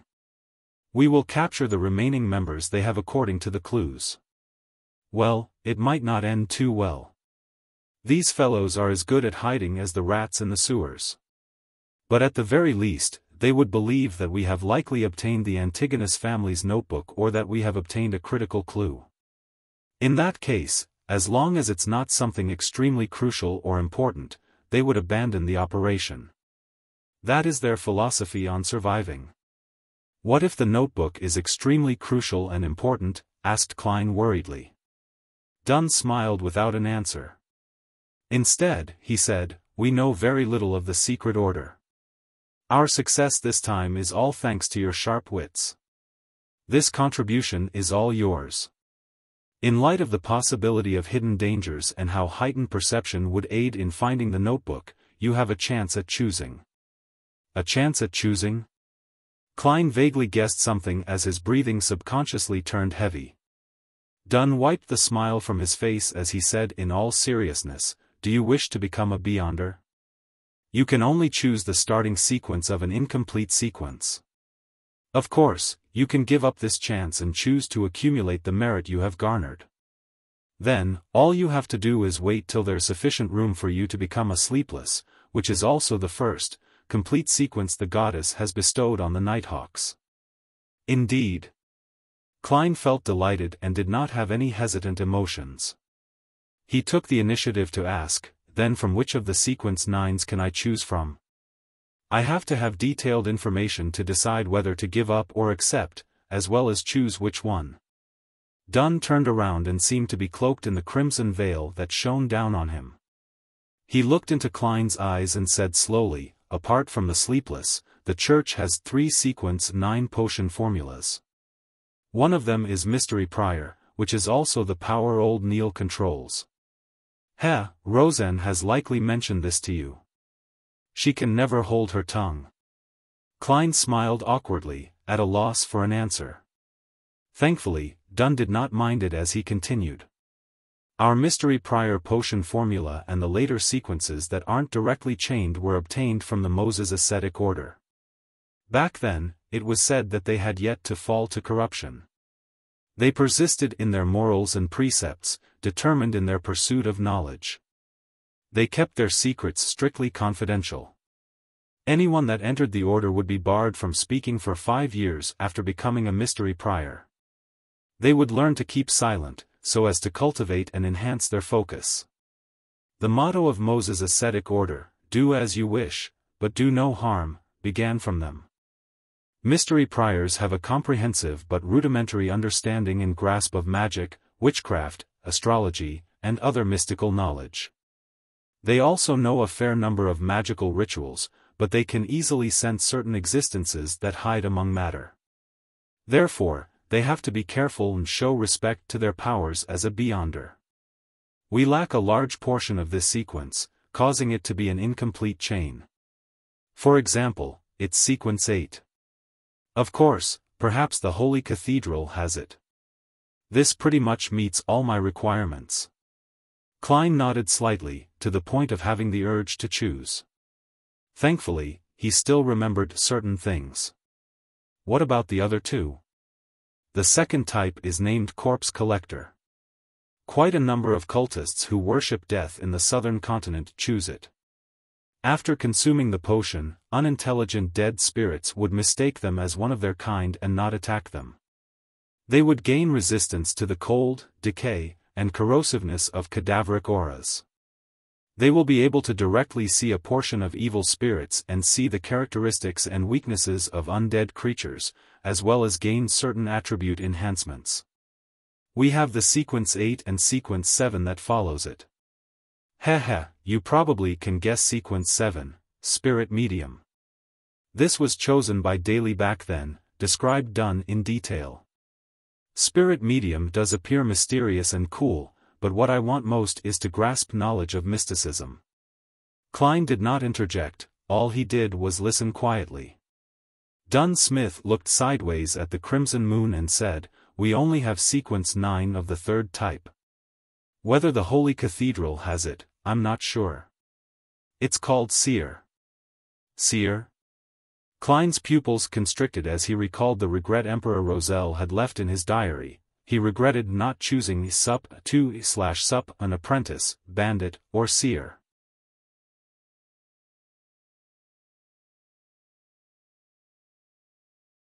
Chapter 29, Jobs and Rentals Are Serious Business. Klein tried his best to remain his usual self as he asked with genuine interest, "What abilities do seers have?" "Your question is inaccurate. The question should be, what abilities does consuming the seer potion give?" Dunn Smith shook his head and chuckled. His gray pupils and face turned away from the moon as his features hid in the shadows. "There are many kinds of things involved: astromancy, cartomancy, spiritual pendulums, and scrying. Of course, it does not mean that consuming the potion will immediately allow you to grasp all of them. The potion only equips you with the qualifications and ability to learn it. As they lack direct means of fighting enemies, you can probably imagine that setting up a magical ritual requires a lot of preparation. It's not suitable for combat. Therefore, in terms of knowledge of mysticism, a seer will be more learned and professional than a mystery prior. It sounds like it matches my requirements as well. However, the lack of means to directly deal with enemies is quite a dilemma. Furthermore, the Church of the Evernight Goddess likely doesn't have the subsequent sequences. The Holy Cathedral likely refers to the headquarters, the Cathedral of Serenity. The means available to low-sequence beyonders against their enemies might not be comparable to firearms. Klein fell into deep thought as he racked his brains. He kept going back and forth between mystery priors and seers. He no longer considered Corpse Collector. Dunn Smith smiled when he saw this. "You don't have to rush into a decision. Tell me your answer Monday morning. Regardless of your choice of sequence or giving up this opportunity, none of us from the Nighthawks would have any other thoughts on the matter. Calm down and ask your heart." With that said, he took off his hat and bowed slightly. He slowly walked past Klein and headed for the stairwell. Klein did not say a word and did not immediately reply. He silently bowed and watched as Dunn left. Although he was constantly hoping to become a Beyonder previously, he was thrown into a dilemma when the opportunity arose. The subsequent missing sequences, Beyonders having the risk of losing control, the believability of Emperor Roselle's diaries, and the illusory murmurs that could corrupt people into madness all mixed together and formed a moat that obstructed his advancement. He took a deep breath and slowly breathed out. No matter how bad it is, it can't be worse than making an 18-year-old high school student decide on his future career. Klein gave a self-deprecating chuckle. Gathering his scattered thoughts, he opened the door softly and laid back on the bed. He laid there with his eyes open, silently looking at the bottom of the top bunk that was dyed with the faint crimson of the moon. A drunkard staggered outside the window as a carriage sped down the empty streets.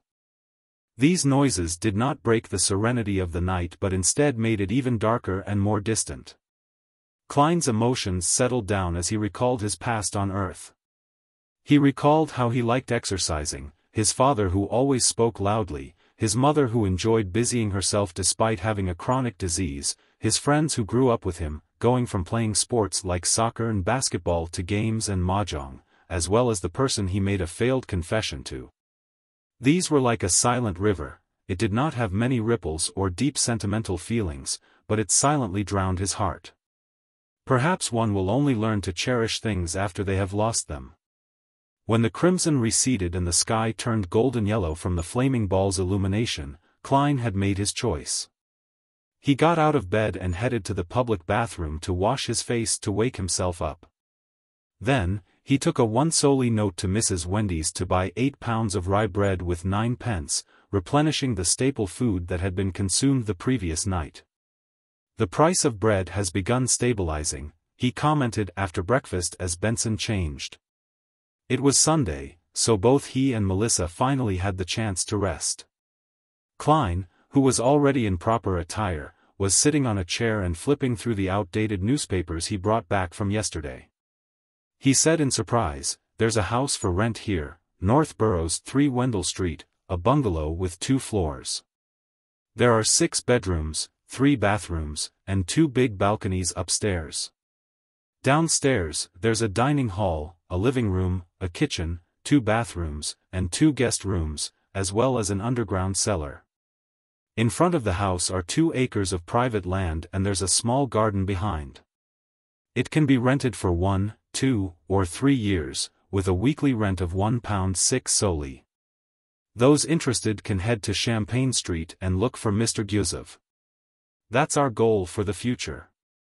Benson wore his black half-top hat as he smiled to say, "The rent for the places in newspapers is usually a little too expensive. The Tianjin City Housing Improvement Company has options that do not pale in comparison to that for cheaper. Why are we not searching in the Tianjin Housing Improvement Association for the working class?" Melissa walked out from her room holding an old, veiled hat. She had changed into a grayish-white long dress that had been mended several times. She was silent and introverted, but that could not mask her youthfulness. Benson laughed. "Where did you hear of the Tianjin Housing Improvement Association for the working class? Jenny? Mrs. Rochelle? Or is it from your good friend Selina?" Melissa looked to the side and whispered a reply. "Mrs. Rochelle. While washing up last night, I happened to meet her. She asked me about Klein's interview and I told her roughly what happened. Then, she suggested I find the Tianjin Housing Improvement Association for the working class." Benson noticed Klein's puzzled expression and shook his head in amusement. "They are targeted at the poor." "Well, a precise description is that they are a housing association for the lower strata of society. They build and renovate houses that basically have communal bathrooms. They only provide 3 choices, a single, double or triple bedroom. Do you wish to continue living in such an environment? The Tianjin City Housing Improvement Company share similar businesses as them, but they also provide choices for the lower middle class. To be honest, we are a little better than lower middle class, but we still quite worse off than true middle class families.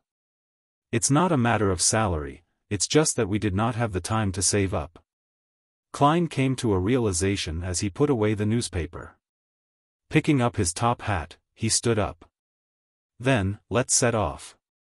I remember that the Tianjin City Housing Improvement Company is on Daffodil Street, Benson said as he opened the door. They are like the Tianjin Housing Improvement Association for the working class, known as 5% charities. Do you know why? I don't know. Klein raised his cane and walked to Melissa's side. The girl with black hair that reached down her back nodded. Benson headed out and said, these kinds of housing improvement associations or companies were established as a result of Backlund. They are funded in 3 ways: 1, by requesting donations from charitable foundations. 2, through funding proposals. They receive grants from the government's commission at a special rate of 4%. 3rd, through investments. By taking a portion of the rent received, they will give their investors 5% returns. That's why they are called 5% charities. The siblings went down the stairs and slowly walked toward Daffodil Street. They decided to confirm a place before talking to their present landlord, Mr. Frankie. They did not want to be in a situation where they were forced to move when had no place to stay. I heard from Selena that there are housing improvement companies that are purely run as charities. Melissa asked in thought. Benson chuckled. There are, such as the Deweyville Trust, which Sir Deweyville donated money to establish. He builds apartments targeted for the working class. He also provides dedicated estate management personnel while only charging rather low rent. However, the criteria for applying is very strict. It sounds like you aren't fond of the idea. Klein acutely sensed it as he asked with a smile. No, I respect Sir Deweyville a lot, but I'm certain he does not know what true poverty is. Staying in his apartment is like a priest giving hope. It's not very pragmatic. For instance, tenants have to receive the main vaccines and they have to take turns cleaning the bathroom. They are unable to sublease their apartments or use it for commercial activities. They aren't allowed to throw their rubbish wantonly and children are prevented from playing in the corridors. Goddess, does he wish to make everyone ladies and gentlemen? Benson answered in his usual tone. Klein creased his brows in doubt. Doesn't sound problematic. Those are all very reasonable criteria. Yeah. Melissa nodded in agreement. Benson cocked his head and looked at them before chuckling. Perhaps I have protected the both of you too well that you have not seen actual poverty. Do you think they would have the money for the main vaccines? The line for free charitable organization sets them back 3 months. Do you think their work is stable and not temporary? If they cannot sublet parts of their apartment to receive some extra income, are they to move out when they lose their jobs? Besides, many ladies mend clothes or make matchboxes at home to maintain their livelihood. Those are included as commercial activities. Are you going to chase them all out? Most of the poor use all their efforts to survive. Do you think they have the time to discipline their children and stop them from running along the corridors? Perhaps they can only be locked at home until they're old enough, then sending them to places that accept child labor when they are around 7 or 8 years old. Ben did not use many adjectives to describe the matter. It caused Klein to shudder a little. This was how people from low socioeconomic classes lived. Beside him, Melissa fell into silence. It took a long while before she said in an ethereal tone, Jenny no longer wished for me to visit her after she moved to the lower street. Let's hope her father gets back on his feet after that injury and finds a stable job. However, I have seen too many alcoholics use alcohol to numb themselves. Benson laughed with a somber tone. Klein was at a loss for words. Melissa seemed to be the same.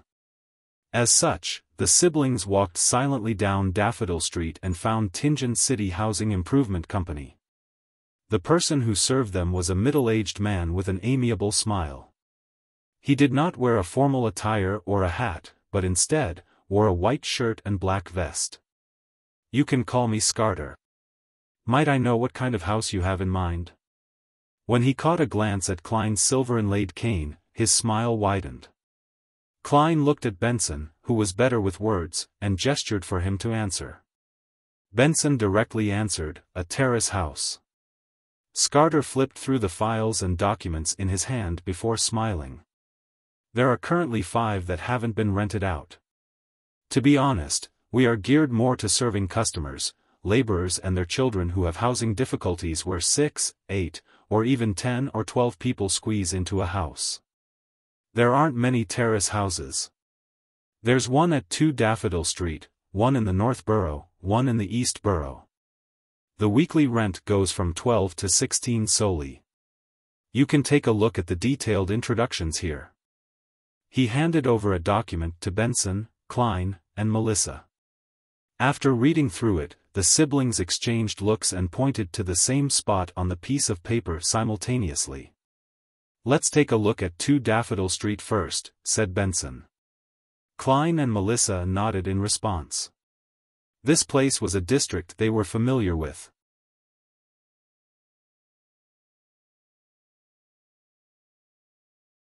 Chapter 30, Brand New Beginning. 2, 4, and 6 Daffodil Street were terrace buildings with multifaceted hipped roofs. Their exteriors were painted grayish-blue, and 3 chimneys stood erected. The place obviously did not have lawns, gardens, or porches. The entrances directly faced the street. Tianjin City Housing Improvement Company Scarter took out a bunch of keys and while opening the door, introduced, "Our terrace houses do not have foyers, so you enter directly into the living room. There's an oriel window facing Daffodil Street, so there's pretty good lighting." Klein, Benson, and Melissa were greeted by a fabric sofa bathing in the golden rays of the sun, and an area more spacious than their previous 2-bedroom apartment. This living room can be used as a guest hall. To its right is the dining room and on the left is a fireplace that will keep you warm in winter. Scarter pointed around with great familiarity. Klein looked around and confirmed that it was a crude, open-style concept. The dining room and the living room were not separated by any partitions, but they were also far from the oriel window, making those spots rather dim. There was a rectangular red wooden table surrounded by 6 hardwood chairs with soft cushions. The fireplace on the left wall looked exactly like the ones in foreign movies and TV series that Klein used to watch. Behind the dining area is the kitchen, but we do not provide any appliances. Opposite to the living room is a small guest room and a bathroom. Scarter walked around and described the remaining layout of the house. The bathroom was separated into 2 parts. The outer area was where one would wash their face and brush their teeth, while the inner area was the toilet. There was an accordion door that separated them. The guest room was described to be small, but it was as big as the room that Melissa currently stayed in. She was stunned at the sight. After looking around the first floor, Scarter brought the 3 siblings to the stairway next to the bathroom. Down below is the underground cellar. It is quite stuffy downstairs, so you must remember to let some fresh air in first before entering. Benson nodded casually and followed Scarter to the 2nd floor. On my left, there's a bathroom. On the same side, there are an additional 2 bedrooms. It's the same layout on my right, but the washroom on this side is next to the balcony. As he spoke, Scarter opened the bathroom door and stood sideways so that he would not obstruct Klein, Benson, and Melissa from looking in. The bathroom had an extra bathtub. Like the other bathroom, there was an accordion door next to the toilet. Although it was a little dusty, it wasn't dirty, smelly, or cramped. Melissa looked in a daze until Scarter walked to the bedroom next to it. Only then did she stop looking and follow the rest slowly. She took another few steps before looking back. Klein, who was experienced in life, was delighted and excited as well. Even though their landlord often supervised their cleaning up of the bathroom, it still was not clean enough. It was often nauseating, let alone the fact that they would easily encounter a line when they needed to relieve their urgencies. The other bathroom was similar. One of the 4 bedrooms was slightly bigger and was furnished with a bookcase. The rest were about the same size as each other and had a bed, table, and wardrobe. The balcony is very tiny, so you won't be able to dry too many clothes in the sun at a time. Scarter stood at the end of the corridor and pointed to a spot with a door and lock. There is a complete underground drainage, gas piping, meter, and other facilities. It is very suitable for you gentlemen and a lady like yourselves. It only requires 13 solely of rent and 5 pence for use of the furniture weekly. In addition, there is a deposit that amounts to 4 weeks of rent. Without waiting for Benson to say a word, Klein looked around and asked curiously, roughly how much would it cost to buy the house? As a transmigrator from the Foodaholic Empire, the desire to buy property still existed within him. Upon hearing that question, Benson and Melissa were shocked. They looked at Klein as though they were seeing a monster. Scarter replied calmly and firmly, "Buy? No, we do not sell property. We only provide rental properties. I'm just trying to have a general sense of the prices," Klein explained awkwardly. Scarter hesitated for a few seconds before saying, "Last month, the owner of 11 Daffodil Street sold a limited-period land deed with a similar property sitting atop the land. £300 for 15 years. It is much cheaper than renting directly, but not everyone can fork out such a large sum of money. If one would like to buy it over completely, the owner's posted price £850. £850? Klein quickly made the mental calculations. My weekly pay is £3, Benson earns £1.10 solely. Rent is 13 solely, and if we eat well every day, we would spend nearly £2 a week. On top of that, there are expenses such as clothes, transportation, social expenditures, so on and so forth. We can only save less than 20 solely a week. 1 year adds up to about £35. £850 would require more than 20 years. Even if we bought the land for a limited period of time for £300, it would take us at least 8 or 9 years. That doesn't include getting married, living independently, raising children, traveling, and so on. In a world without individual housing loans, most people are likely to opt for rental." Realizing this, he stepped back and stole a glance at Benson. He beckoned him to talk to Scarter about the rent. As for Melissa's intentions, they were obvious from her bright eyes. At that moment, Klein suddenly thought of letting Benson loose. Benson tapped his plain cane and looked around before he said, "We should take a look at other houses. The dining area's lighting isn't good, and the balcony is very small. Look, only that bedroom has a fireplace, and the furniture is too old. If we move in, we have to at least change half of these." He pointed out faults in a hurried tone, spending 10 minutes to persuade Scarter to lower the rent to 12 solely and the furniture usage fee to 3 pence, while rounding up the deposit to £2. Without further ado, the siblings returned with Scarter to the Tianjin City Housing Improvement Company and signed 2 copies of the contract. They then headed over to the notary office of Tianjin City to notarize the contract. After paying the deposit and first week's rent, Klein and Benson's remaining money added up to £9, 2 solely, and 8 pence. Standing before the door of 2 Daffodil Street, they each held a bunch of copper keys. They were momentarily unable to look away, their emotions churning within them. "It feels like a dream." After a while, Melissa lifted her head to look at the future Moretti residence, and she spoke with a low yet unsteady voice.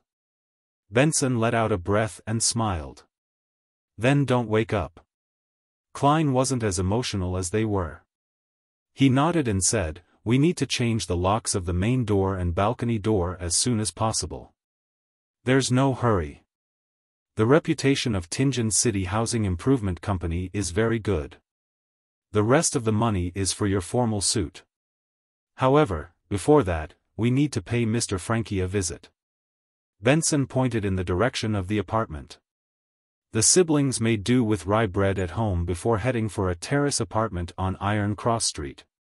When they knocked on their landlord's door, Mr. Frankie declared imposingly while his short frame perched on a sofa, "You know my rules.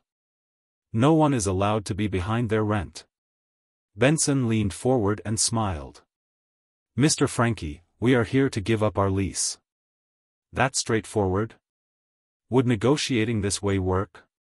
Standing beside Benson, Klein was shocked when he heard him. On the way here, Benson had said that his bottom line was a compensation of 12 soli. "Give up your lease?" "No. We have a contract, and there's still half a year left." Frankie glared at Benson as he flailed his arms. Benson looked at him seriously and waited for a moment before saying calmly, "Mr. Frankie, you should understand that you could have made much more money." "Make much more?" Frankie asked with interest, touching his skinny face. Benson sat up straight and explained with a smile, "The two-bedroom unit was rented to the three of us for 5 soli and 6 pence. But if you were to rent it to a family of 5 or 6 people, with 2 or 3 of them working and getting paid, I think they would be willing to pay more to stay there instead of staying at Lower Street where it's ridden with crime. I think 5 soli 10 pence or 6 soli would be a reasonable price." Frankie's eyes brightened up and his throat moved as Benson continued to say, "Besides, you are certainly aware that rental prices have been increasing in recent years. The longer we stay, the greater a loss you incur. But I need time to look for a new tenant." Mr. Frankie, who had inherited the apartment building, obviously liked the idea. "I believe you can find one very quickly since you have the ability and resources to do so. Maybe 2 days, maybe 3 days. We will pay for the losses you incurred during this time. How about the deposit of 3 soli that we have paid? It is very reasonable." Benson immediately decided for Frankie. Frankie nodded in satisfaction. "Benson, you are such a conscientious and honest young man. All right then, let's sign the termination of contract." Klein was dumbfounded watching this happen. He completely understood how easy it was to convince Mr. Frankie. That's way too easy. With the problem of the previous contract resolved, the 3 siblings first helped Klein buy his formal wear and then got busy with moving house. They didn't have anything heavy or bulky as bulkier items belonged to the landlord. Thus, Benson and Melissa rejected Klein's idea of hiring a carriage, and instead carried their things themselves. They went back and forth between Daffodil Street and Iron Cross Street. The hot sun outside the window set in the west, and golden rays shone through the oriel window, scattering across the desk surface. Klein looked at the rack that had books and notebooks arranged neatly before putting an ink bottle and a fountain pen on the table which he had wiped cleaned earlier. "It's finally over." He let out a breath of relief and heard his stomach growl. He loosened his rolled-up sleeves as he walked towards the door. He had a bed that belonged to him. The bedsheet and blanket were white, old but clean. Klein twisted the doorknob and walked out of his bedroom. Just as he was preparing to say something, he saw both doors on the opposite side open simultaneously as Benson and Melissa came into his view. Looking at the dust and dirt marks on their faces, Klein and Benson suddenly burst out into laughter, sounding abnormally cheerful. Melissa bit her lips lightly but the laughter was contagious. She eventually let out a soft laugh. The next morning, Klein stood before a full-length mirror with no cracks, seriously smoothing out his collar and sleeves of his shirt. The outfit included a white shirt, black tuxedo, silk top hat, black vest, a set of trousers, boots, and a bow tie. He felt the pinch of paying £8 in total. However, the effect was great. Klein felt that his reflection in the mirror exhibited greater scholarly qualities and made him look more handsome. Click. He closed his pocket watch and put it into his inner pocket. He then took his cane and hid his revolver. He took the tracked public carriage and arrived at Zutland Street. The moment he entered the Blackthorn Security Company, he realized that he was so used to his previous lifestyle that he had forgotten to give Melissa extra money but allowed her to walk to school instead. Shaking his head, he took note of it before stepping into Blackthorn Security Company. He saw the brown-haired girl, Roseanne, making coffee. A rich aroma permeated throughout the office. Good morning, Klein. The weather is great today, Roseanne greeted him with a smile. To be frank, I have always been curious. In such weather, don't you men feel hot wearing those formal suits? I know for a fact that Tianjin's summer isn't as hot as the South's, but it is still summer. It's the price of style, Klein replied humorously. Good morning, Miss Roseanne. Where's the captain? Same old place. Roseanne pointed inside. Klein nodded. He went through the partition and knocked on Dunn Smith's office door. Come in. Dunn's voice was deep and gentle as usual. When he saw Klein, who looked quite different in a set of nice formal wear, he nodded and his gray eyes smiled. Have you decided? He asked. Klein took a deep breath and answered seriously, yes, I have made a decision. Dunn slowly sat up straight. His expression became solemn but the deep recesses of his gray eyes remained the same. Tell me your answer. Klein replied without hesitation, Sire.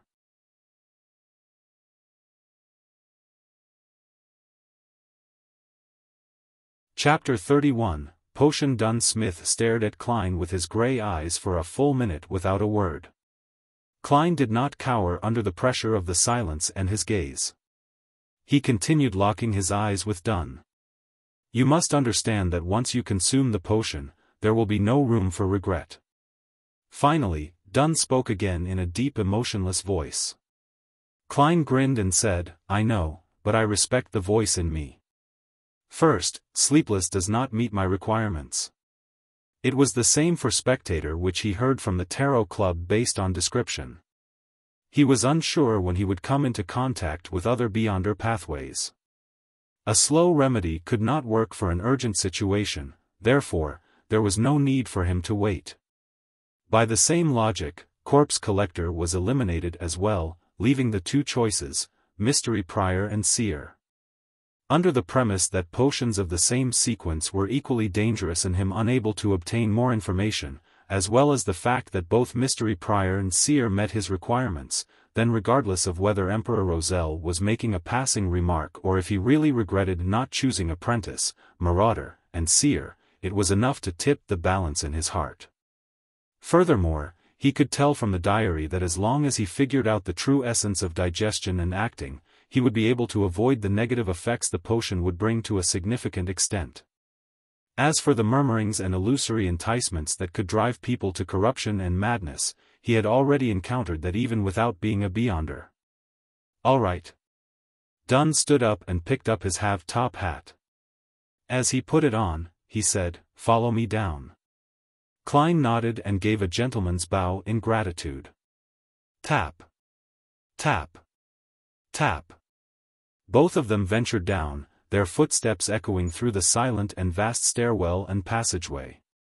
Klein suddenly felt gripped by anxiety as he tried to find a topic of conversation. Captain, you mentioned that taking the potion would not directly give me the corresponding knowledge on mysticism, that I'll only have the qualifications to learn it. Then, where does the basic knowledge of mysticism come from? Did our predecessors risk their life for it or obtain it via other means? Every time he went underground, he would find the air especially fresh. Clearly, the ventilation was excellent. However, the occasional gust of wind made one shiver. Dunn glanced at him, the darkness in his gray eyes appearing abnormally deep. He answered calmly, one of them is, as you said, experimentation, summarization, and enhancement. Second, being bestowed by the gods. Third, the dangerous murmurs that others can't hear do not only growl and roar senselessly. At times, they will describe some matters regarding mysticism. But according to what I know, people who truly listen to the murmurs on a long-term basis have gone mad without exception. Or they would fall to corruption and become monsters. Of course, we must thank them. The notebooks they've left behind are precious treasures in the field of mysticism. Human lab rats? The underground passage's cold humidity made Klein shudder suddenly. Then, Would my luck enhancement ritual, which turned into social network magic, eventually lead to similar effects due to the crazy and horrible murmurs? At the intersection, Dunn did not proceed toward Cheney's gate, nor did he turn to the weapons, materials, and archives. Instead, he took Klein to the left and approached St. Selena Cathedral. Midway, he stopped. It was unclear what he touched to open a secret door. "This is our Nighthawk team's alchemy room. I will get old Neil to retrieve the seer potion formula and the corresponding materials from inside Cheney's gate." "Heh, you have pretty good luck. The goddess has blessed you with her favor. We should still have the materials needed for 2 seer potions. If not, you would have to wait a long while." Dunn pointed at the room behind the door. "Wait in here. Later, watch old Neil concoct the potion. It's the most basic part of mysticism studies. Oh, do not randomly touch things in there. They are either very dangerous, expensive, or both." With that said, Dunn added like before. "Oh right, I forgot something again. Your becoming a Beyonder is a result of you having to face danger and the need to find the notebook. The meritorious deed was only a part of it, therefore, you will not be a member of our team for the time being. You will still be a civilian staff member with a corresponding salary. You will still do what I instructed you to do previously. One additional thing is to learn more about mysticism with old Neil. You can arrange the time with him." "All right." Other than feeling a little disgruntled by the lack of a pay rise, Klein was in full agreement with the rest. According to Dunn, there was still the process of learning and grasping one's newfound powers after consuming the potion. If he were to become a formal member immediately and participate in paranormal missions, his death was certain. Dunn turned around and walked 2 steps towards the intersection when he suddenly turned back. "Another thing. I knew it." Klein was already used to the style of his captain. "We got something out of the Secret Order's actions," said Dunn with his usual expression. "It's unlikely they will provoke you in the near future, but don't be careless. It has to do with them being temporarily unable to confirm whether the Antigonus family's notebook is important to them. From what we discovered, they have preserved some of the ancient customs and we can confirm that they are related to the Solomon Empire and the corrupted nobles of that period." "Got it. Thanks, Captain," said Klein as he exhaled. This was also one of the reasons why he did not wish to wait, grasping the chance of becoming a Beyonder in such a hurry. As he watched Dunn leave and confirmed that he would not turn his head to say more, Klein slowly walked into the alchemy room. The room had long tables.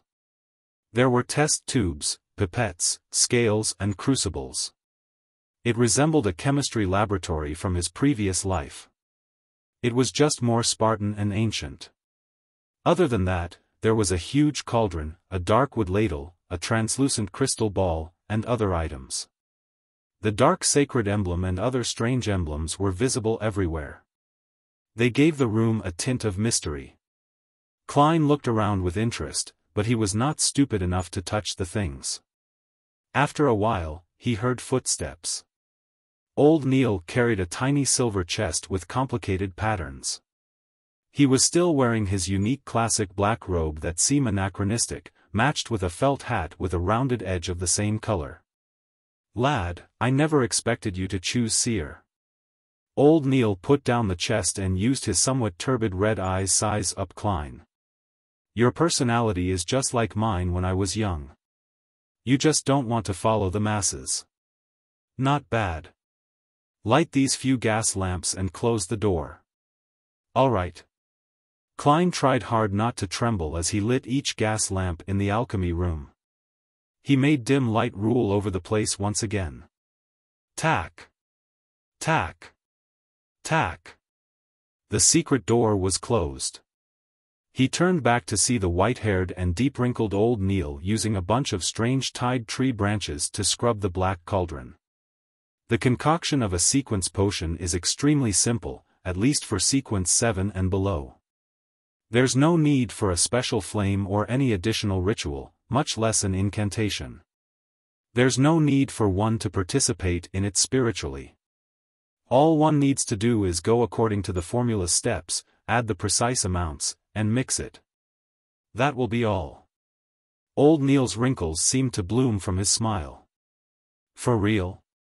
Klein questioned in surprise. This sounds as simple as my luck enhancement ritual.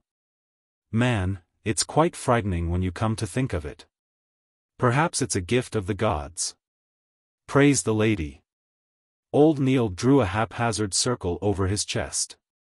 Following that, he opened the silver chest and pulled out goatskin parchment that exuded antiquity.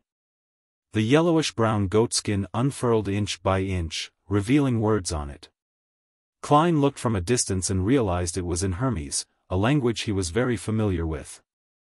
It was written in ink that resembled blood, seeming to still having its fluidity intact.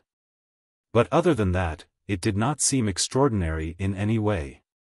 Seer, 100 milliliters of pure water, 13 drops of night vanilla liquids, 7 gold mint leaves. Klein silently recited the formula's content, but the rest of it was blocked by Old Neil's wrist, preventing him from reading it.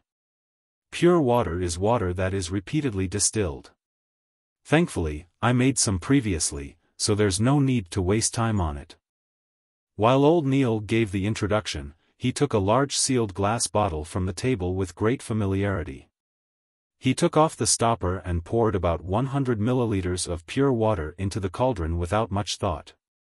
Klein did not dare ask, afraid he would affect Old Neil's concoction. After all, he was the one drinking the potion. 13 drops of night vanilla juices. This can be extracted and stored as an essential oil ahead of time. Old Neil took out a tiny brown bottle from the silver chest and with a pipette and dripped 13 drops into the cauldron in a relaxed manner.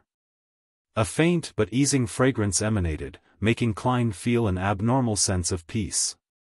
7 gold mint leaves. Old Neil picked up a silver-patterned can and removed its lid.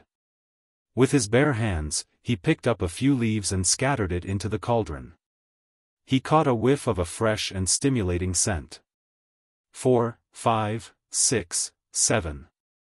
Perfect. Old Neil chuckled and looked at the potion formula on the goatskin. 3 drops of poison hemlock. This isn't something you should drink randomly. It can cause your entire body to numb to the point of death. In ancient times, it proved to be the best option for committing suicide. It's not like I'm silly. Klein lampooned. Old Neil changed pipettes and dripped the poison hemlock into the cauldron. The mixture caused a strange smell that freshened one's mind. 9 grams of dragon blood grass powder. Old Neil took his time to reach his hand into the silver chest and pulled out a transparent test tube. There was some deep black powder inside. He used a beaker and a scale to measure 9 grams of powder and poured it into the cauldron. He then stirred the mixture twice with the dark wood ladle. The laid-back process to making the concoction made Klein a little worried. In fact, the materials from before were just supplemental. The exact amount doesn't really affect the final outcome.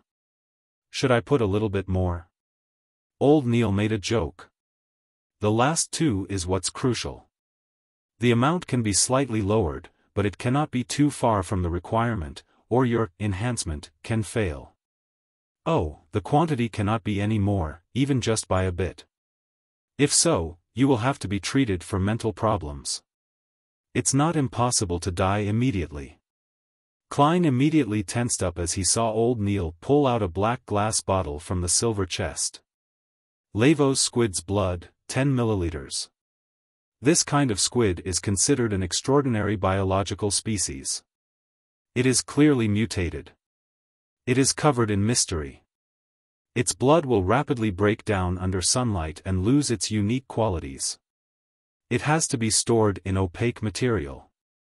Old Neil's tone no longer sounded relaxed. He quickly and carefully retrieved 10 milliliters of blood with a test tube. The blood was blue like the sky.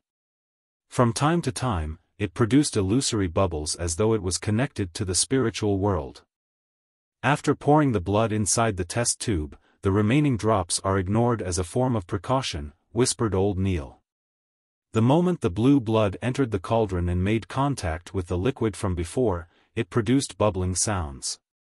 The surrounding light was dyed with a light blue tinge, making Klein feel a strange sense of distance but also familiarity. It felt like the feeling of being in a mother's womb. It elevated a human's soul. The final item. Stellar Aqua Crystal.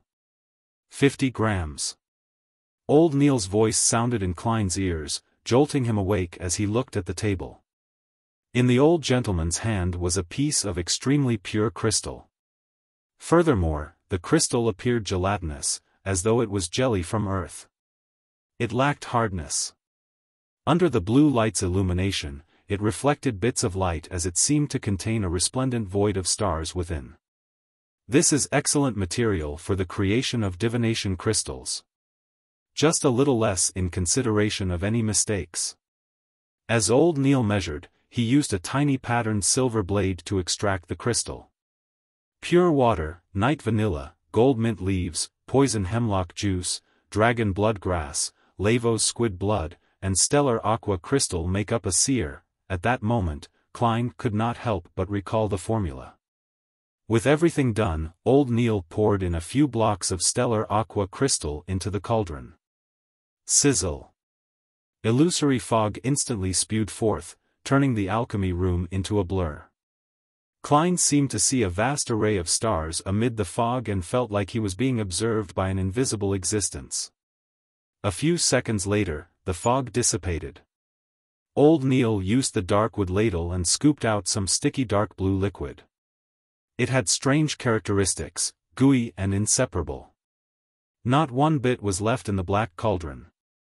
The dark blue liquid was poured into an opaque cup before old Neil pointed at it. It's done, your seer potion. You're tuning into the Xiaofan's Wuxia Tales YouTube channel. Don't forget to subscribe and join us on this journey to catch the most captivating stories.